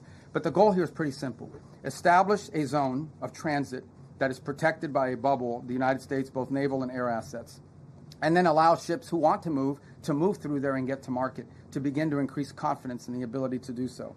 That doesn't happen in 12 hours. It takes time to set up that bubble and gain that confidence, but that's the goal. We have been in touch. We've been in touch, I don't know, with a bunch of different liners about moving, and we're hoping to continue to improve the security situation, and we'll start to see some of that movement, and we'll announce it as it happens after the fact. We're not going to be like broadcasting, hey, tomorrow at 12, ship X is going to be coming through, for obvious reasons, because that degrades the security. But we feel confident we're going to be able to achieve that. Look, it's not going to solve the whole Straits problem. It's going to solve a lot of it, but it's important to challenge what Iran is doing now. Guys, again, if you take anything away today, and I can't tell you what to write, but Iran cannot be allowed to normalize this control of the Straits. It's completely unlawful, illegal. It's outrageous. And every country in the world should be joining us and condemning it and doing something about it. But the United States has stepped up and is trying to do something. Okay, we've been listening in there to Secretary of State Marco Rubio as he's been addressing the new Project Freedom in the Strait of Hormuz. He says there in his final comments before we brought my mic up that, that Iran is trying to make a blockade there in the Strait of Hormuz normal, and that this cannot be the new normal there in the Strait of Hormuz. But he also details that the Trump administration says they don't believe that blocking Iran's blockade is an offensive operation. He says this is actually defensive, and that they won't be shooting unless their ships, U.S. ships, are shot at first. He says the Iranian regime just cannot control the Strait of Hormuz, and that the U.S. is guiding ships through there. So far, there are about 15,000 military service members who are in that area right now. So far, they have taken out 7 Iranian ships that approach them thus far. Again, they believe this is not a offensive measure. This is a defensive measure here. They said they want to restore economies around the world, obviously, because the Strait of Hormuz is so critical to that, and that there will be secondary sanctions for anyone who tries to help Iran in this time. The U.S., the Trump administration fully believes the U.S. holds all the cards in this negotiation. They do. This is the second high-ranking member of the Trump administration we have heard from today. First thing this morning, of course, we heard from Secretary Hegseth as he was saying that in the midst of all of this, they do believe that the ceasefire is holding, and they hope that anyone at some point in time will be able to use the Strait of Hormuz in the future, that there cannot be mines there cannot be aggression there, that Iran needs to make a critical choice right now. They would like them to take the diplomatic path. They will continue to explore options, but Iran is going to have to make some concessions. But they said the preference is peace. He also was asked about Cuba and, of course, the kind of fragile relations at this point in time between the U.S. and Cuba. And he said that they have, in his words, an incompetent communist government there that they won't be addressing today, but will be addressing at some point in time. And he also talked about the fact that he is soon to meet with the Pope, and he says that there will be a lot for him to talk about with the Pope. It is 2:36, though. Give us 2 minutes. Our next guest is already on the line, so we'll proceed with our conversations from there. We're going to talk about Grand Avenue and what's happening there.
Welcome back. It's 2:38 right now.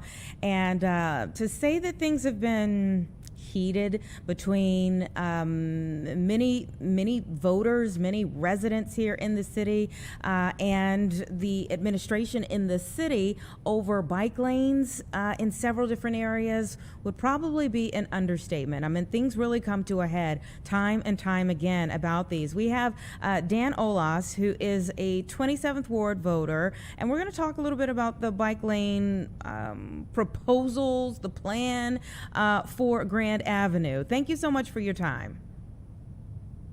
Thank you very much, and thank you for your interest in our story. We appreciate it. First of all, let me just start by saying that I am a lifelong bicyclist. I love to bike around the city. I have been doing it for forever and ever and ever. So I am not against bicycling in the city of Chicago whatsoever. And in fact, I partake in it on a regular basis. I am also a 27th Ward resident. I have lived here for 30 years. I've been a taxpayer. I've been a homeowner here. So, you know, much to my surprise, when they decided that as part of the Complete Streets project with the city of Chicago, they were going to come and reconstruct Grand Avenue. Even more to my surprise is I was informed that there was conversations regarding this reconstruction. These conversations were held in 2023. This project has yet to begin, but we're still resting on the conversations that we had in 2023. And interestingly enough, the more I asked round and round, none of my neighbors None of the business owners had any idea about the conversations or the reconstruction project. So that kind of spurred us into action here.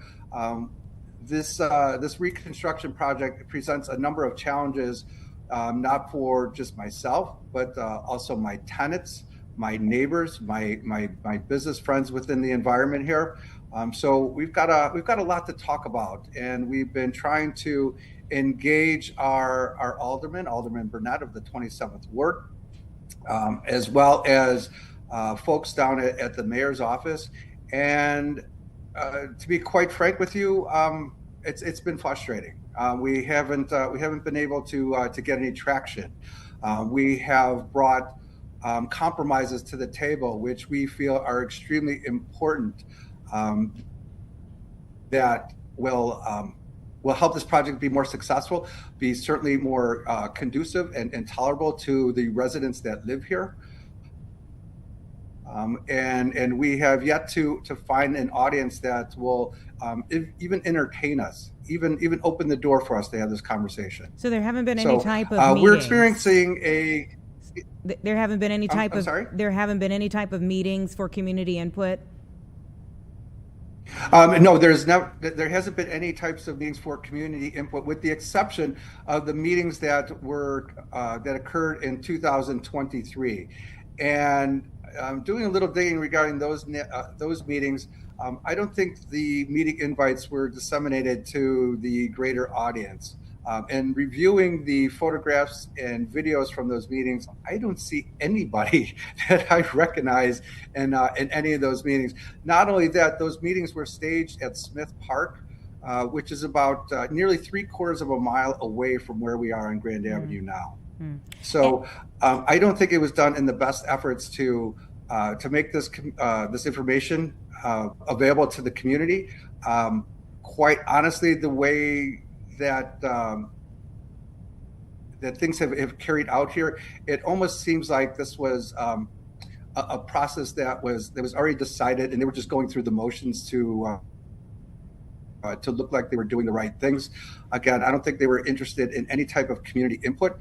Certainly input from the people that are living here, the people that will be affected by this reconstruction. And when you talk about the fact that you didn't know anyone in that was even the meeting that was held in 2023 was pretty far from where you are. This project for Grand Avenue, Damon Avenue to Ogden Avenue, about how much space does that encompass? How many miles is that? We are looking between Damon and Ogden. We're looking at about a mile. It's a mile of neighborhood that is composed of residences. It's composed of businesses, and it's a nice mixture of those two. And I don't know how much you know about the proposal, but the proposal is stating that it's going to remove 50% of the travel lanes on Grand Avenue. So it's going to go from 4 lanes, 2 lanes in each direction, east-west, down to 2 lanes of total travel, 1 lane east, 1 lane west. In addition, these past reconstruction projects have eliminated the vast majority of on-street parking. So we've seen the drawings, and to say that it's going to eliminate upwards of 75% of the available parking on Grand Avenue would not be an understatement. Already, our area is challenged to find parking during the day. It's awful. At night, I have my tenants, they park 2 blocks away and they have to walk in the dark to get from their parked cars to the homes. Our businesses, we've had, I've lived here for 30 years. For 30 years, I've looked out at my window and seen vacant storefronts all up and down Grand Avenue. We have now finally started to court some very interesting businesses, very diverse businesses, business leaders who are investing in our community, and not just tens of thousands, hundreds of thousands, millions of dollars of investment in our community are now waking up to find out that they aren't going to have any parking for their customers in front of their businesses after the end of this project. That is very it's significant. quite appalling. And I'm even seeing that slower CTA buses is another thing that you all have cited, along with access for emergency vehicles. But it does seem like if these things are a problem, emergency vehicles, or especially the CTA buses, be it that they're a city entity, that the city would be invested in making sure they're running on schedule. Absolutely. That would make sense. Unfortunately, we have discovered that there hasn't been any studies done pertaining to the impact of these reconstructions, how they affect public transit or emergency response vehicles. Those are absent from the studies, as well as according to CDOT, they haven't done any studies regarding how these reconfigurations affect businesses, because they told me that, well, none of these projects are fully complete yet, so we can't do these studies.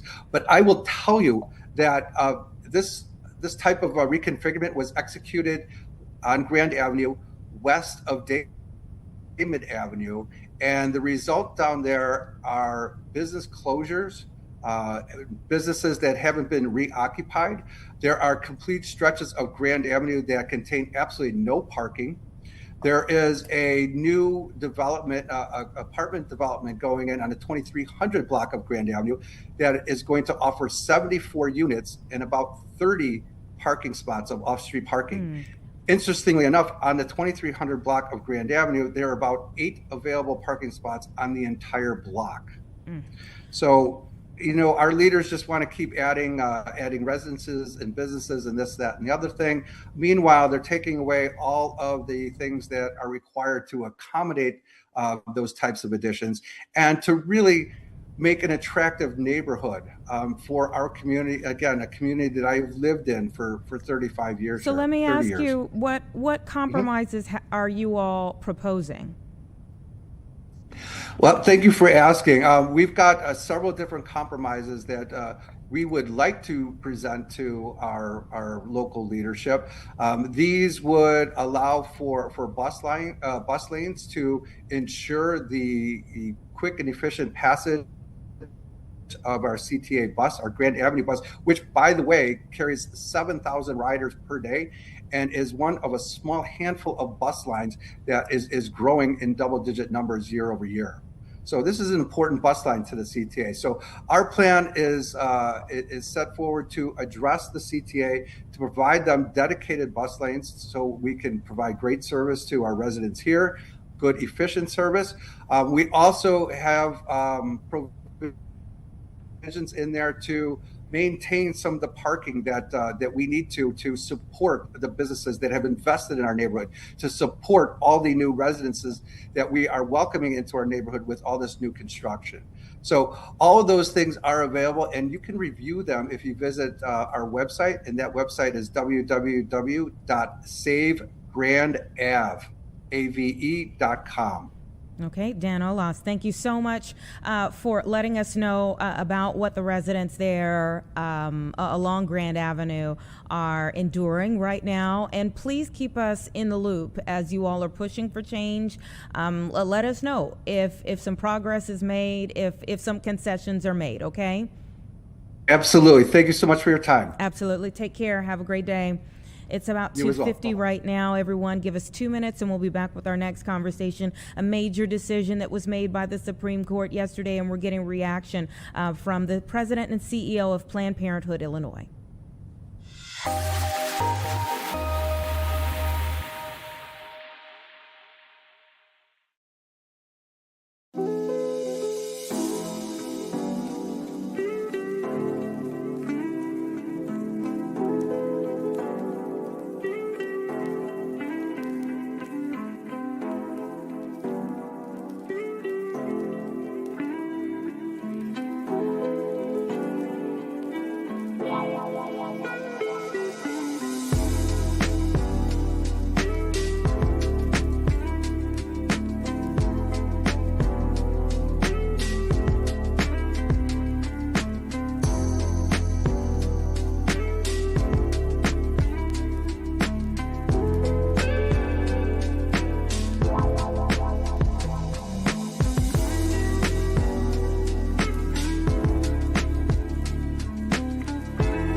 Welcome back, everyone. 2:51 right now, and the Supreme Court on Monday, to start this brand new week, restored access to the abortion pill mifepristone.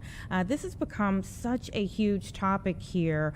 They blocked a ruling that it threatened to upend one of the main ways that abortions are provided across the nation. And so we have the president and CEO of Planned Parenthood Illinois, Adrienne White-Faines, who is joining me now to talk a little bit more about the decision and also the confusion over this issue over the last couple of years. Thank you so much for your time. Oh, pleased to be here. Thank you. Are you, even as I'm reading this, the Justice Samuel Alito signed off on this, but it temporarily allows women seeking abortions to obtain this pill at pharmacies. So even though yesterday was a big moment, it's still not really a full-scale solution. Would you say? Sure. Let me give you a little bit of context on the decision. Most people aren't aware that the majority of abortion services are done through what is called medical abortions. And it's the access of mifepristone that is used for both miscarriage management, but also utilized as a medication abortion option.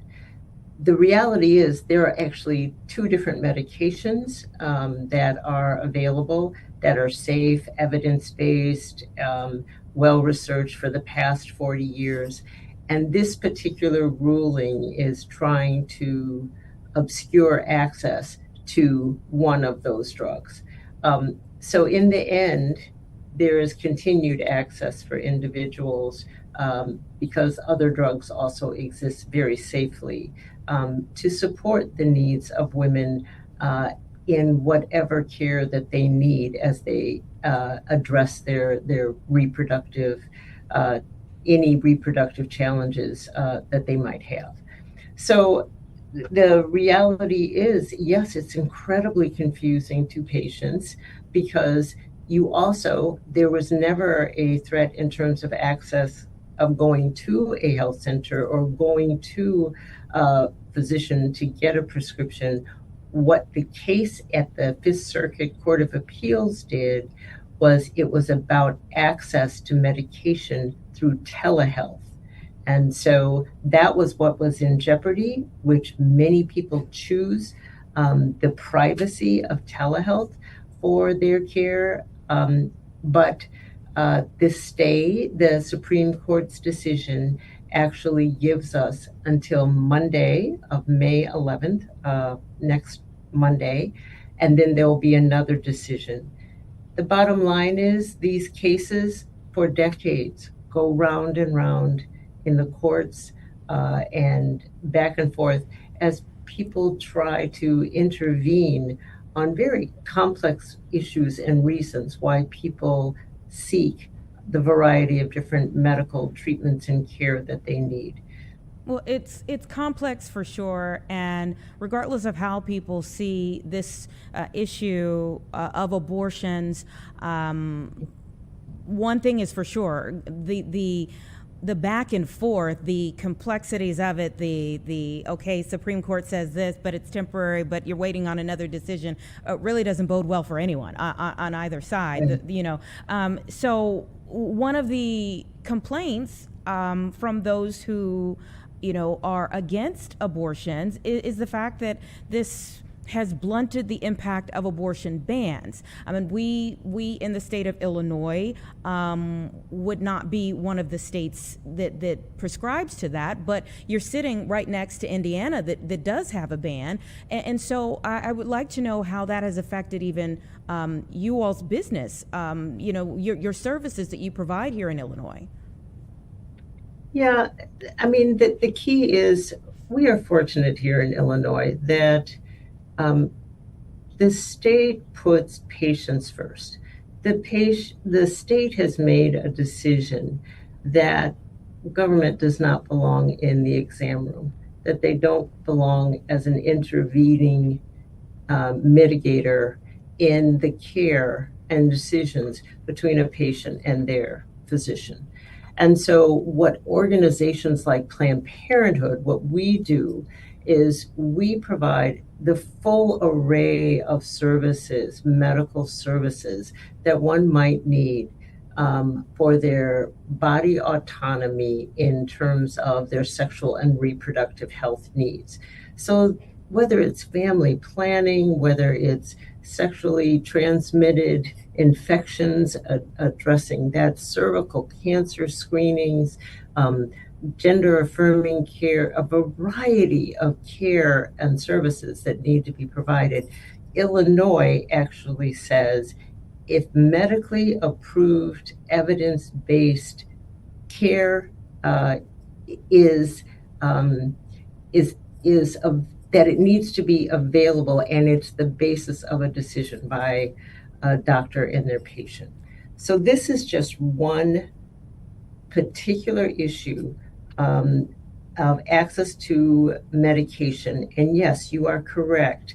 There are attempts throughout to try to find different points in time to disrupt access to clinical services, and in this case, to medical abortion services. And what Planned Parenthood does is it works to say, at any point in time, for all kinds of complex reasons, individuals need access to safe and effective care. And we want to ensure that access both in this state as well as for those in another state who might need the care. And you can access that care by either going to the health centers, or fortunately across the country, medicine has moved to more and more access through telehealth, which again brings about privacy and access more at patients' convenience. It certainly does, and I fully understand that you all provide a range of different services, but I could also see how someone in a state where there is a ban is looking at, well, is there really a ban if someone can just order it from a different state and get it sent to them? Well, the reality is we live in a country that is determined by states, a variety of access challenges or issues, and each state can decide the laws by which they're going to provide those services. It's actually not much different. I'm in Chicago. There are access to there's a ban on access to private fireworks. People can always drive to Indiana if they really want those fireworks.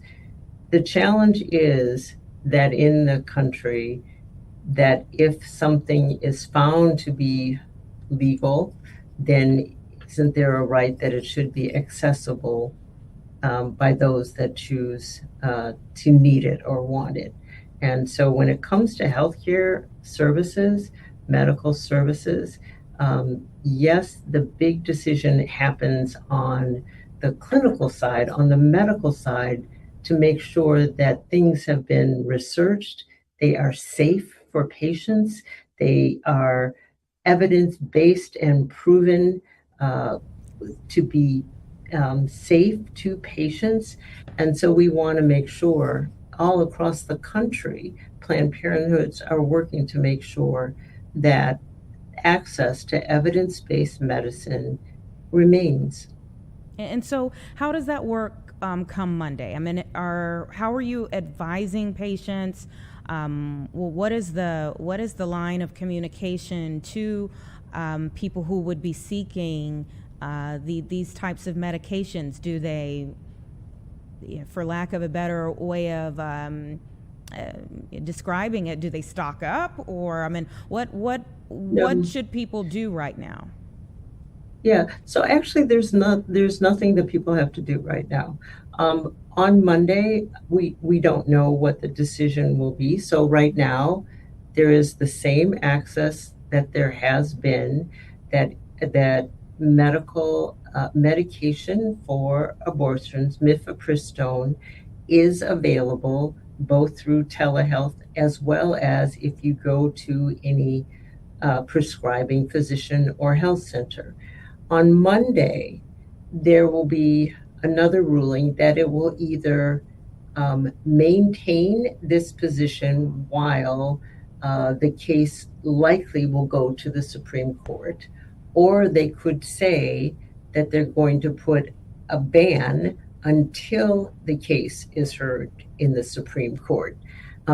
If that happens, as I mentioned, there are other medications that are also available, that including misoprostol, which is also, very ethical and evidence-based. But also, you can continue to go to health centers. It would just be an issue of you would have to get a different type of prescription if you were utilizing telemedicine. But it's also important to note, even in telemedicine, the state of Illinois would still require you have to prove that you are in the state of Illinois to access this medication.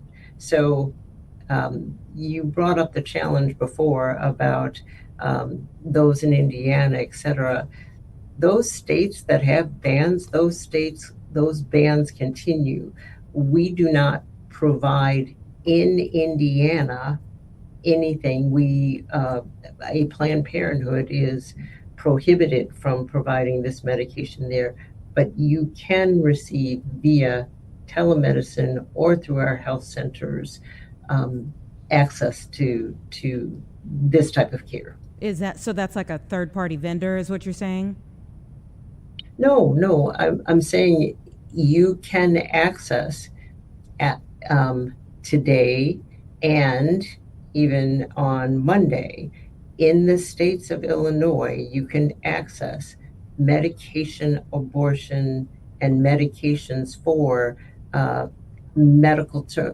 medication terminations in this state now, and they will still also be available even on, regardless of the Supreme Court hearing. It's an issue of which particular medication would be available. No, I was asking you. You made a point about people in other states, if they are seeking help from some organization in Illinois.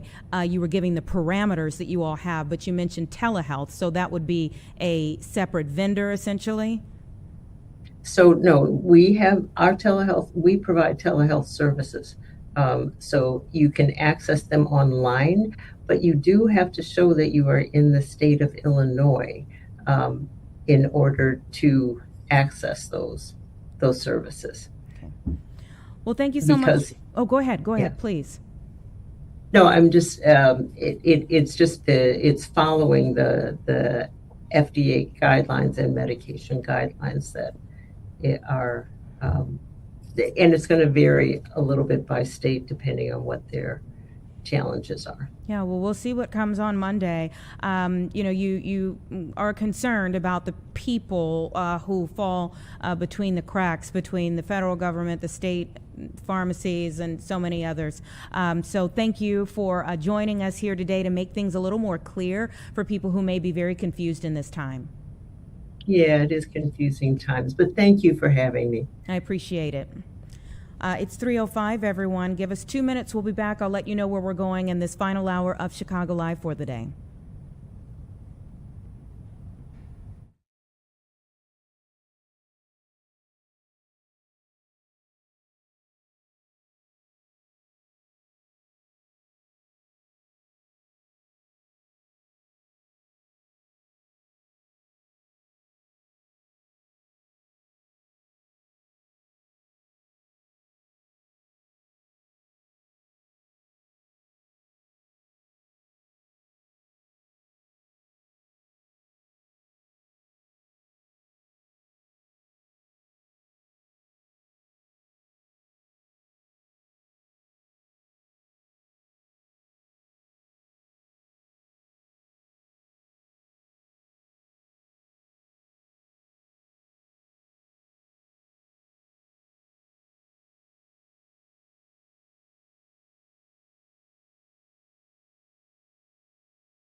Welcome back, everyone. It's just about 3:10 right now. Plenty more to come here in this hour. Before we get you over to the 4 o'clock news, we're going to talk about our weather outside.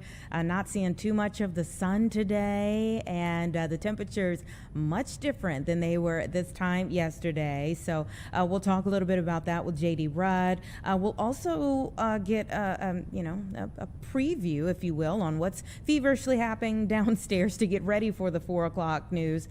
We'll talk about Indiana primaries. Today is a big day for both Indiana and Ohio, both having primaries. And these are going to be some testers. You know, as we get ready for the midterms, they're going to give some indications on, obviously what we could see, not just in who's going up against who, but some of the backstories on things as well. So I'm looking forward to that conversation. But we start here with a conversation about Illinois owners who are suing right now. Just months into the pandemic, many of them, of course, felt the blow of rent being frozen for so many of these property owners who were renting out their properties to others. And we have Paul Arena, who is the Director of Legislative Affairs for the Illinois Rental Properties Owners Association, here to speak a little bit more about what's happening now. Thank you so much for your time. Thank you. Thank you for having me. Give me the latest and where we are with this. I mean, when we talk about suing, who's being sued and what is the backstory there?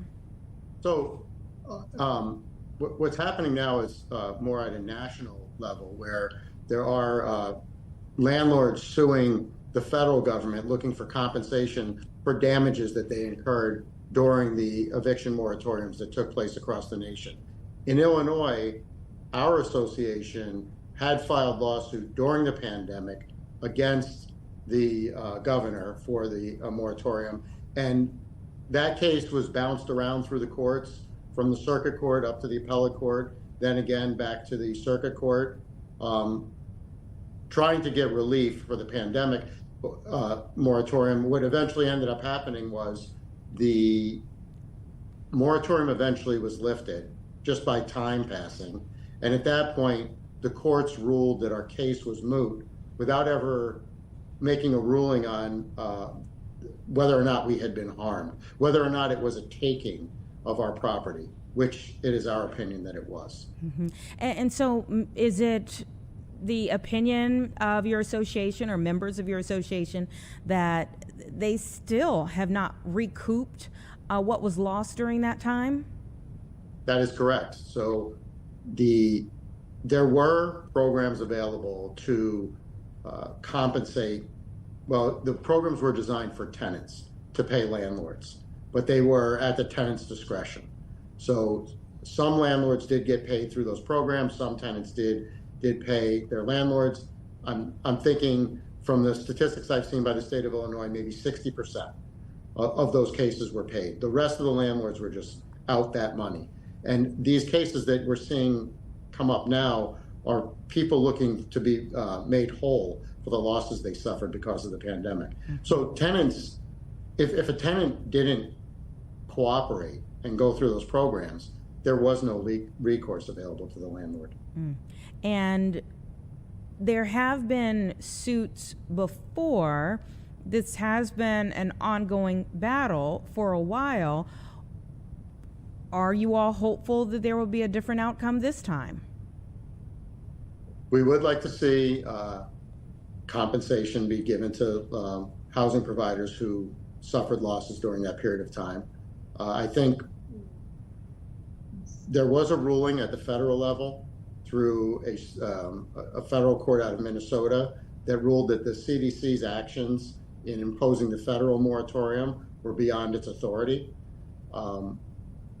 We have talked about, as an association, whether or not we want to pursue further action. We have already invested a lot of money in legal fees to get us to the point where we are now.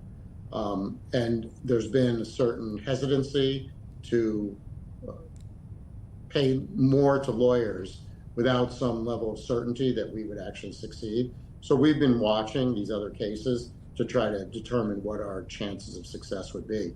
That being said, the government could acknowledge what has happened and the harm that was done to some of these, especially smaller landlords, mom and pop landlords, who didn't have the resources to make it through that period of time when no rent was being collected, and give those people some compensation. Mm-hmm. And I mean, for many of the landlords, take me back to that time. I mean, did people end up having to sell their properties, or are they still renting out their properties and just hopeful that they'll be able to recoup their loss at some point in time? I think the people who had a larger portfolio of properties were able to mitigate the losses through the income they were receiving from other properties. It was the landlords who had the least amount of property who came out of the pandemic, way behind on their mortgages, way in debt, and ended up having to sell those single-family homes so that they could just recover the loss. And the real estate market was, hot for the sale of single-family homes. So those people were faced with, the opportunity to get out of it. I think the effect of that has been that it reduced the supply of available single-family homes for rent, and we're seeing that now in the housing shortage that people are experiencing. Yeah, and maybe expound on that a little more, the ripple effect, the impacts that come from a situation like this. Right. So the majority of housing in Illinois is provided by members who are typical of our association, the small mom and pop landlords, people who live in their community and own just a few rental properties for supplemental income or retirement income. And those people are the ones that are suffer the impact the most of policies like the eviction moratorium.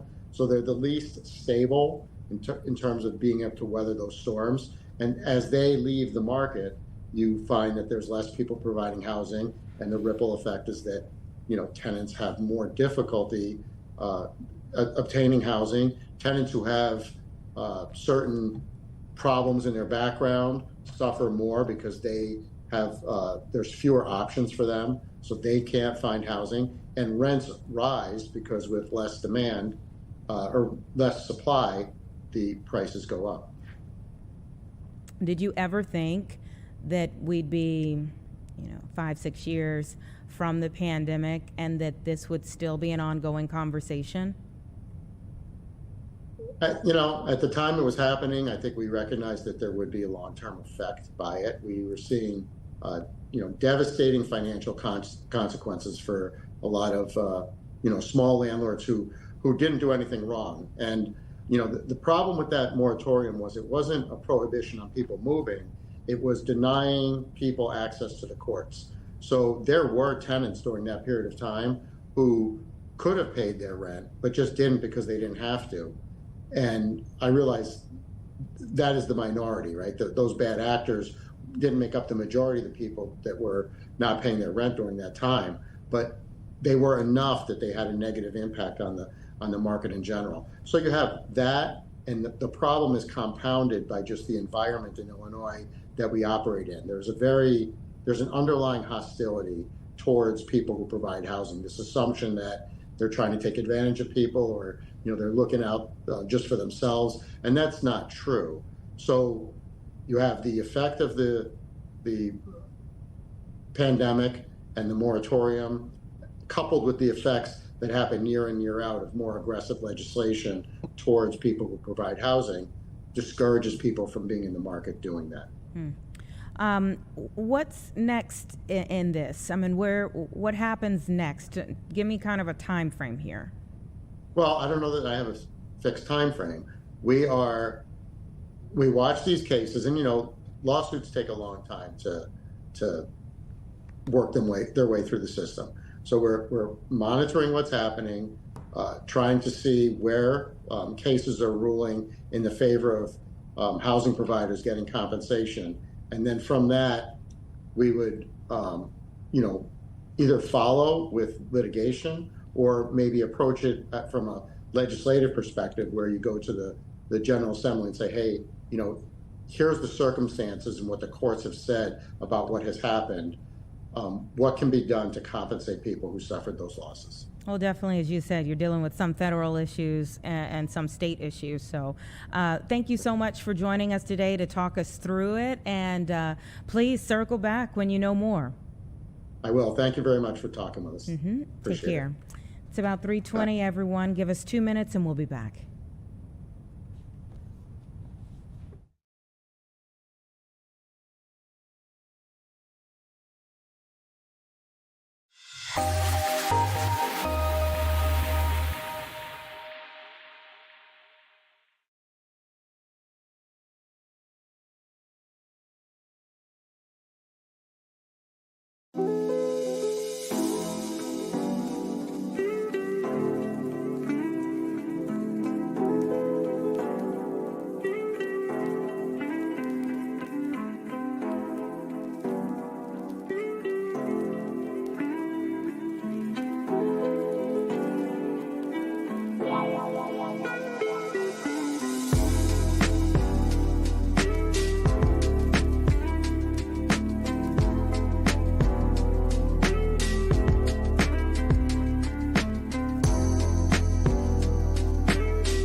Hey, welcome back, everyone. It's about 3:22 right now. Indiana holding primary elections today, and we're so glad that the editor-in-chief of the Indiana Capitol Chronicle is joining me now to talk about maybe some of the backstories and how this day is going. Nikki Kelly, thank you so much for your time today.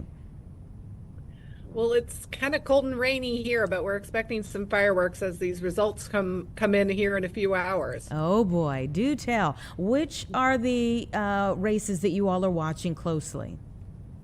Yeah, so we're tracking 8 state Senate races. These are 8 incumbents who voted against Trump's redistricting map in December, and he vowed retribution for that. And so I think the number as of today from Ad Impact is that $13.5 million has been plowed into these state Senate races on both sides, though the majority of that comes from outside pro-redistricting groups. And so we're basically waiting to see how many of these 8, if any, get switched. 7 of the 8 had a Trump endorsement for the challenger. So I think we'll learn a lot about kind of how powerful that endorsement is as we see these results come in. And I mean, an endorsement from President Trump, were they specifically selected or just endorsed by him? I think it was a little bit of both. In fact, he did endorse one gentleman in a race in northern Indiana before that man had ever even gotten in the race. So after that endorsement came out, he did indeed file to run. So I think some of them were because they're challengers, and some of them were actually sought to be a challenger and to try to take some of these who they consider more moderate Republicans out. Yeah, and I have a couple of questions about that. One, have you all, in your reporting, spoken to any of these folks in the last couple of weeks here, given the last Supreme Court decision as it pertains to redistricting. I wonder if they would even see the issue differently now with the Supreme Court ruling as it has. Yeah, I don't think that ruling has made a huge difference here. We don't have any majority minority districts here in Indiana. I think most of the people I've talked to have not regretted their vote back in December. So at least as far as I can tell, they're sticking with their conscience on that vote from back then. Very interesting. Okay, yeah. I would think, even from the standpoint of getting back in his good graces, I would wonder if they would see it a little differently now. So that is interesting to see. They're kind of dug in. I mean, I think at this point, they're having to live with what they did, and going back would just be seen as waffling. So. It's not that we've never seen it before, but this is really a test of a further test of President Trump's endorsements in this time period as we look for the midterm elections and march toward that. Give me some of the other storylines behind the elections today. Well, obviously the Trump storyline is the big one. There are some other races that are pretty tight in the Indiana House and other Senate races that aren't impacted by the redistricting debate that will still be pretty tight. So the fascinating part could be we see some incumbents lose in the Senate, but we also see incumbents lose in the House where not all this money was spent. I know me and my team were out talking to voters today. There does seem to be a lot of frustration with the economy. And as we know from historical perspective, that tends to go against incumbents who are in office, all the way up to the presidency, of course. Mm-hmm. Yeah, a very good point that, again, in a midterm year, there are some issues that could hit both those who, you're looking at in these 8 state Senate races and many others because of the issues of the day, not so much this one particular issue that of redistricting. Let me ask you this. Again, with national conversations surrounding many other states and what we've seen, how do you see that weighing on the politicians who are stepping forward even? For instance, I ask because, say, in our primaries, what you really saw is how the national issues even influenced who stepped forward in these particular elections. Yeah, obviously, in the last couple decades, right, we've seen national issues take over a lot. What I found interesting in this case, these sort of state Senate seats, they're very local races. One of them has been largely about local school funding. And you also have to remember these people are more entrenched in their communities and go to church and the grocery with these voters. So it's quite different than, say, the national impact on a statewide race. Mm-hmm, mm-hmm. And when I was referencing that, say, for instance, in our area, we had immigration enforcement, stepped up immigration enforcement, Operation Midway Blitz. And you started to see some of the people that were out there protesting at, the ICE processing center at Broadview, then step forward as candidates. You're not seeing that. I think we'll see that more in a general election in Indiana. Right now, it's really just a battle in these Republican primaries between, sort of more old school establishment Republicans and the new MAGA Republicans. But in the general election, I'm sure we will see more of that.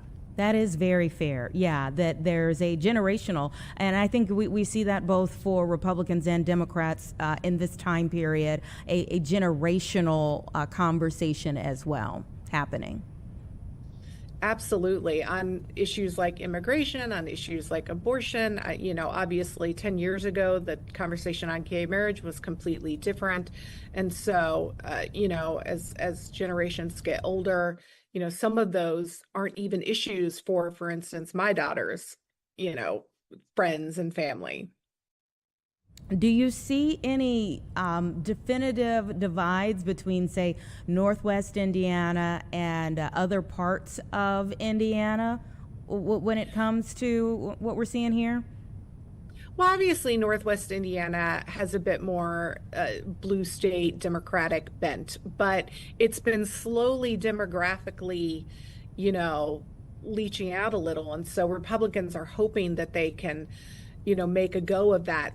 That was why they really wanted those redistricting maps, right? They thought they could take the congressional district up in the region for sure, whereas right now it's kind of real tight.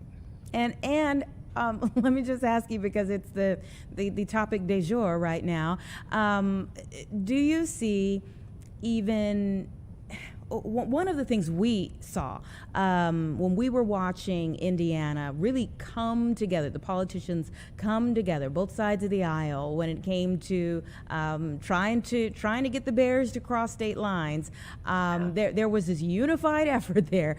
Do you see even a conversation around some of the things we saw them come together before things started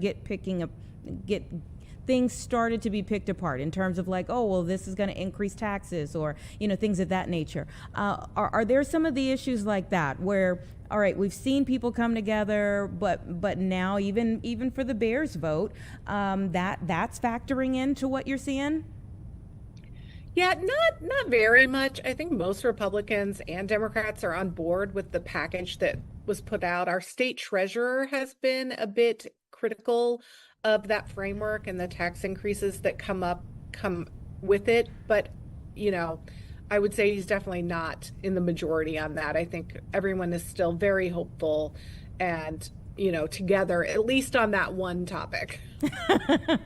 At least on that one topic. It was beautiful to see it. Everyone coalesced around that one particular topic, but we'll see how things come together at the end of this evening for sure. And hopefully we'll be able to maybe pick your brain again tomorrow about how things, shape up by the end of the night. Thank you so much for your time today. Thanks for having me. Oh, and before we let you go, is there any chance we could get you to sing I'm Just a Bill? Oh, goodness, no. You don't want to hear me sing. But a reminder to everyone that you should vote. Have a wonderful evening. Thanks. All right, take care. It is 3:31. I had to try, right? Let's take a 2-minute break and we'll be back.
right, welcome back, everyone. 3:34 right now. JD Rudd is here. You didn't bring the sun with you, sir? I didn't know I was supposed to. I'll work harder next time. I'll put some in my pocket and I'll bring it up and we'll see what happens. You do what you can. Do what you can. That's a much different picture that we have out there today. A little bit. Just a little bit different. It is seriously running about 20 degrees cooler right now than what it was yesterday. Some cases 25 degrees cooler. But that's how we do things around here. That is true. We shouldn't be surprised by this. We shouldn't be shocked at all. Although I feel like every year we are. We get these warm days and it cools down and we go, why? Well, it gets you to feeling like we're there. And then it's like, no. And the rug gets pulled every single time. It's just dangling that carrot in front of you and then taking it right back. It's a much different day. We've got clouds out there. We've got temperatures only primarily in the 50s right now. I mean, there's a look outside currently. It's not the beautiful sunshine, summer-like day that we had yesterday, no, but let's put the positive spin on this. Come on. It's early part of May. It could easily be in the 40s right now. It could be a cold rain. That's the positive spin. There could be the S word. That happens this time of year. Snow. Snow. Be very clear, you know. Be very clear. I'm a weather guy. My vocabulary only goes so far. What other S word would there be? I don't know. Okay, good. It's snow, which you could use other words to describe snow, but we're not getting that thing. That's what I'm saying. We're being positive here that it's not that bad. There's no frost either. We had frost a few days ago. We did. So we're moving in the right direction. Okay. It's just a very slow move. We're on a broken walkway, so now we have to do it ourselves, it seems like. So how long are we kind of sitting in this? It's not now. I mean, yesterday evening you literally could look out and just see things devolve. Yes. You know, I mean, it was like, you saw it coming. Yeah. A lot of thunder and lightning last night, and the temperatures dropped, everything else like that. So here's the thing. We've taken our big step back, and now we're going to start to slowly work our way up. So each day is going to get a little bit better than the next. And when I say a little bit, I mean a little bit. I mean a little bit. So tomorrow, about like what it was today, but maybe a degree or two warmer. Thursday, here's the thing in weather terms. We call this psychology a little bit, because if I put 61 up there, if you were to stand outside, you would not really be able to tell me the difference between 58 and 61 degrees. You're right. It's about the same. But psychologically, you go, 60s? Hey, that's going to be warmer. Even though both days are going to feature clouds, both days will start around 41, 42, but that little stair step up, like, hey, we're getting somewhere. And then Friday, 65. There might be a shower or two. Don't cancel your plans. And the weekend, look for Mom's weekend. Yes. Sunshine, 75. You put the rain on Mom's Day. So what I was trying to do here, was let's give Mom one big full day to herself, where the next day there's nothing to worry about. Because on Sunday, it's Mom's Day, but Mom's already thinking about work the next day, getting the kids ready, house got to get cleaned up, all those things. It's not really much of a day. But Mom might be stepping out for dinner and want a nice hair day. And she'll get that. I think the rain's in the morning. Okay. So dinner time should be fine. Okay. See, you set me up perfectly for that one. So there is a rain chance on Sunday, but I just snuck a peek at the newest data.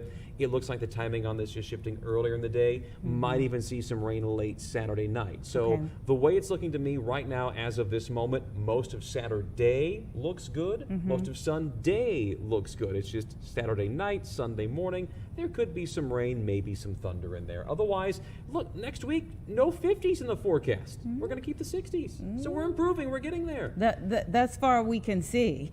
If I was to put a few more days on here, I'm seeing some 70s and maybe even some near 80s trying to return. Listen, statistically, we talked about this last week. The 10th? I'm the 10th of May. You know, I logged it in my head. Remember. I said I'm putting it right there because I'm bringing it back. Our first 90s happened on the 10th of May. It's not going to happen this year, but the window of possibility is there for us to see some much warmer air. So we're going to get there. We're going to turn the corner. They always tell you wait to plant until after Mother's Day. That's this weekend, so that's out the window. Statistically, we're done with measurable snow. That's out the window. Average highs are in the upper 60s. We're getting to 70s. We're getting there, Anita. We're getting there. Like how you're talking. I like how you're talking. I'm trying. Little by little. Inch by inch, we'll make our way up there. And then, as I keep saying, we'll get to summer where it's just all of a sudden hot and humid and fully separate set of complaints. Yes, we'll get there when we get there. We're not there yet. Yeah, we will have a whole new slate of complaints. Get there when that comes around. But yeah, it is. May is very tricky. Oh yeah, it's a teeter-totter month. It's the month right there. It's the tug of war of the seasons because we're just rounding out of winter time, early spring. Now summer's trying to nose its way in. So it is kind of that back and forth battle. Happens every year. We don't really get spring. No, we blink and we go from winter to summer. Yeah, we don't really get spring. But we get a really nice fall. Fall's usually pretty good, unless winter decides to pay us an early visit. There you go. Which that's a separate set of problems for a different day. We ain't going to talk about that today. We're separate set of complaints. Why are you trying to bring this down, Anita? Why are you trying to bring separate set of complaints? We'll deal with what we have right now. We know a lot of people are going to be out and about for Cinco de Mayo a little bit later on. I mean, some folks in the building have already been taking part, but I was coming down Clark Street today. Everybody's putting out their outdoor patios, getting ready to go. I'm like, that is a sign right there. The warmer weather's coming. Outdoor patio season around here is the best.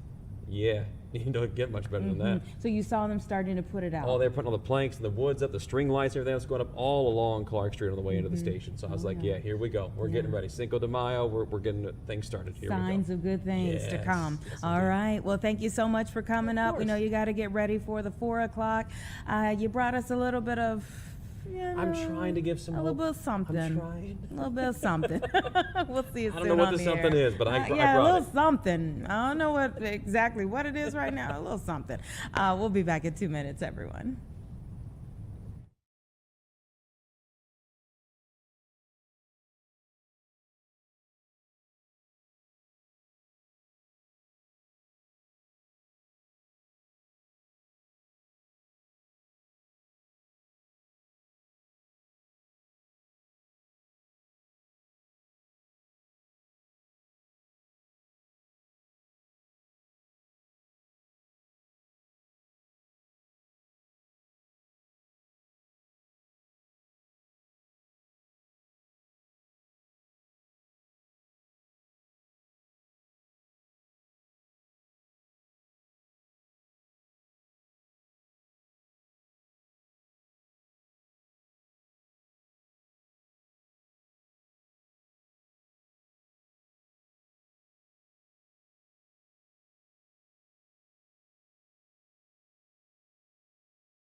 right, welcome back, everyone. It's 3:45 right now. Let's take a look at how the stock market closed for today. Much different. Look, I just said that when we were talking about the weather, but much different outlook than this time yesterday. That goes for the outlook here for the markets as well. I mean, yesterday was a full day of red. It looked horrible yesterday, but stocks much higher today. Oil prices sliding as traders are reacting to a number of different things that have come out today. Let's go over some of the numbers here. The S&P 500 rose 0.81%. It's a new all-time high, closing at a record 7,259.22. Also, the NASDAQ Composite gained 1.03%. That's touching a new high and close to a record. The Dow Jones Industrial Average adding 356.35 points there, as you can see on your screen there, or 0.73%, as you can see, to close at 49,298.25. So the crude prices, you know, we've talked so much about gas prices and fuel prices since the war in Iran began, especially, and they declined across the board today. So that gave everything a bit of a boost here. Everyone wants to see these numbers continue to go down. So that West Texas Intermediate crude futures, that's sitting around $102 per barrel, which yes, it is still high, but lower than it has been. Brent crude futures also closing at around $110 a barrel. So there's been so much conversation today.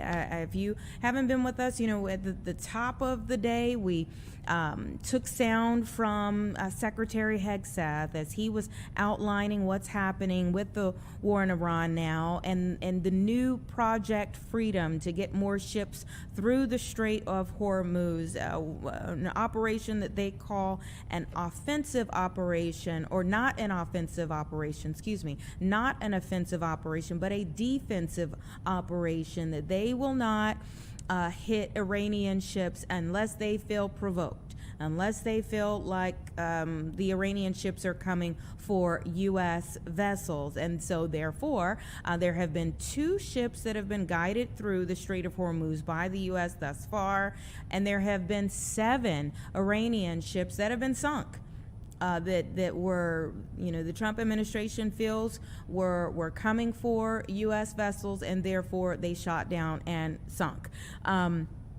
So there's still a lot of conversation there around what is exactly happening with the war in Iran. Secretary Hegseth said first thing this morning that the ceasefire is still holding. And by this afternoon, we heard from Marco Rubio, Secretary Rubio, who was going over, outlining many of the agenda, many of the items in the agenda for the U.S. moving forward here, as many questions still remain and the impacts are still being felt. But overall here, you know, when it comes to the markets, we're seeing that the market is largely over the Strait of Hormuz situation. That's what is coming from experts here, that what we're seeing, the volatility in the market, largely has to do with the Strait of Hormuz. One investor, in fact, saying, I think it would take a material change in the facts on the ground or a really large spike in the price of oil for the market to get re-engaged with the back and forth of this conflict. So we're still in a wait and see mode in terms of the impacts, the fallout, you know, I think my word of the day has been the ripple effects. Words of the day have been ripple effects of that conflict, as negotiations are still not quite where they need to be for any resolution to take place here. Back here at home, a couple of the things that are trending right now on our website. Classes canceled at a suburban Chicago school after an officer's gun was stolen. So a school resource officer reported a missing firearm on Monday. This was at Forest View Educational Center in Arlington Heights. There was a search of the building, search of the grounds. They didn't locate any weapon, so classes then were canceled today as a precaution. Obviously, you don't want that weapon to get in the wrong hands as they continue. I mean, there were several different agencies that came out to search this school. No one came up with anything, and so you don't want that weapon to end up in the hands of the wrong person. Police say that the officer removed the weapon while using a restroom just before dismissal. The officer then realized it was gone shortly after students left for the day. Again, that weapon has not turned up, so they canceled class for today. Not sure what they're going to do from here, but we have all of the information that we have posted online right now at fox32chicago.com, and there are several people who have been clicking on that story for more information. And it doesn't take a lot to understand why a lot of people would be very interested in that, especially if you have a child in that school district, and especially at that particular school. You want that to be resolved very quickly. We're gearing up for the 4 o'clock show, and not too much time, less than 10 minutes here. So let me quickly go over some of the things that we have lined up for the 4 o'clock show, what I can at least see that the reporters are working on for 4 and 5 o'clock here. So we have Joni Lum working on the Indiana primary today. You heard us just a short while ago speaking with Nikki Kelly, the editor-in-chief of the Indiana Capital Chronicle. There will be a lot of eyes on especially those 8 state Senate races there in the state of Indiana. I believe it's Indiana and Ohio that have primaries today, but a lot of attention across the nation will be paid on those 8 state Senate races in Indiana, because those are the lawmakers who decided not to go along with President Trump when he said that the state of Indiana should look at redistricting and therefore do something about it. Not just look at it, but actually do something about it. They decided not to do that, and he has not just endorsed, but kind of selected people to primary them in Republican primaries. And so there will be a lot of eyes on those races tonight, and Joni Lum is going to be on that for our later shows today. So you can look for more information. Obviously, as people are still, it's just about 4 o'clock, so people are still going to the polls. We'll be able to hear more of what people are saying coming out of the polls. Do a little exit polling there so we can at least have an idea of what's in people's minds. Yes, affordability is a huge issue for people right now on either side of the aisle. And so if you're going to go fill up at the gas tank, that's not a Republican issue or a Democratic issue. That is just an American issue right now. And so we'll be kind of listening in to people as they're coming out of the polls, maybe going into the polls, hearing a little bit of what their thinking is on that as we all wait to see what the outcome will be at the end of the night. Not just about the issues that got people to the polls, but some of the issues that will be the larger talking points. Again, those 8 state Senate races, the larger talking point will be President Trump's endorsement power moving forward. As we go forward to major races, as you see Vice President J.D. Vance, and I could, at least for the moment that the camera was still, see at least one of his sons who was with him there. But yes, as we get ready for the midterm races, there will be a ramped up effort. You will start to see much more money spent and many more of the top officials in the Trump administration going to different states as the balance of power is really at issue right now, and especially in the midterms when you typically see things start to change. We'll see if that happens. We'll see. Again, tonight may be a good indication as to what the endorsement power will be going forward to the midterm elections. We also have Leslie Moreno, who is going to be on the dollar store victim. Now, it just says dollar store victim here. Let me kind of give you a little backstory there. So that is the woman who was robbed shortly before the 2 police officers were shot at Swedish Hospital, not this past weekend, but the weekend before it last. And so that is a huge story to be able to hear from that person. I've seen little bits and pieces online of her being, I mean, you can imagine going through something like that, as horrible as it is, to then find out that the same people who hurt you so significantly then went on to shoot 2 police officers, killing one of them. And we are gearing up for the services for Officer John Bartholomew. Those will be on Thursday and Friday. And so we're going to hear her story today, that victim there from the dollar store. It was a part of the chain of events that took place leading to loss of life and a life forever changed, as one officer is still in the hospital recovering. And then we have Casey Cronus on the Oak Forest cardiac monitor. It's new technology that this Oak Forest department has just gotten that should help a lot of people for many years to come. So you don't want to miss those stories. Again, those are coming up at 4 o'clock. We're going to take 2 minutes here, and then we'll be back to close out the show to get you over to the 4 o'clock.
Welcome back, everyone, and thanks so much for being here with us for another day of Chicago Live.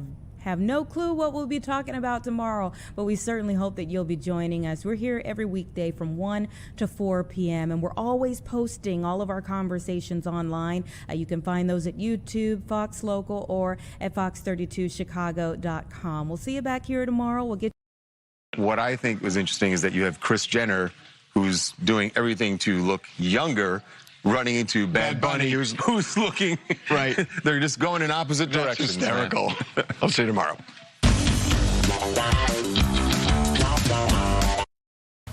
Live from Chicago, this is Fox 32 News at 4. A lot to sort through at 4. A woman attacked at a Family Dollar before a shooting that killed a CPD officer is opening up about her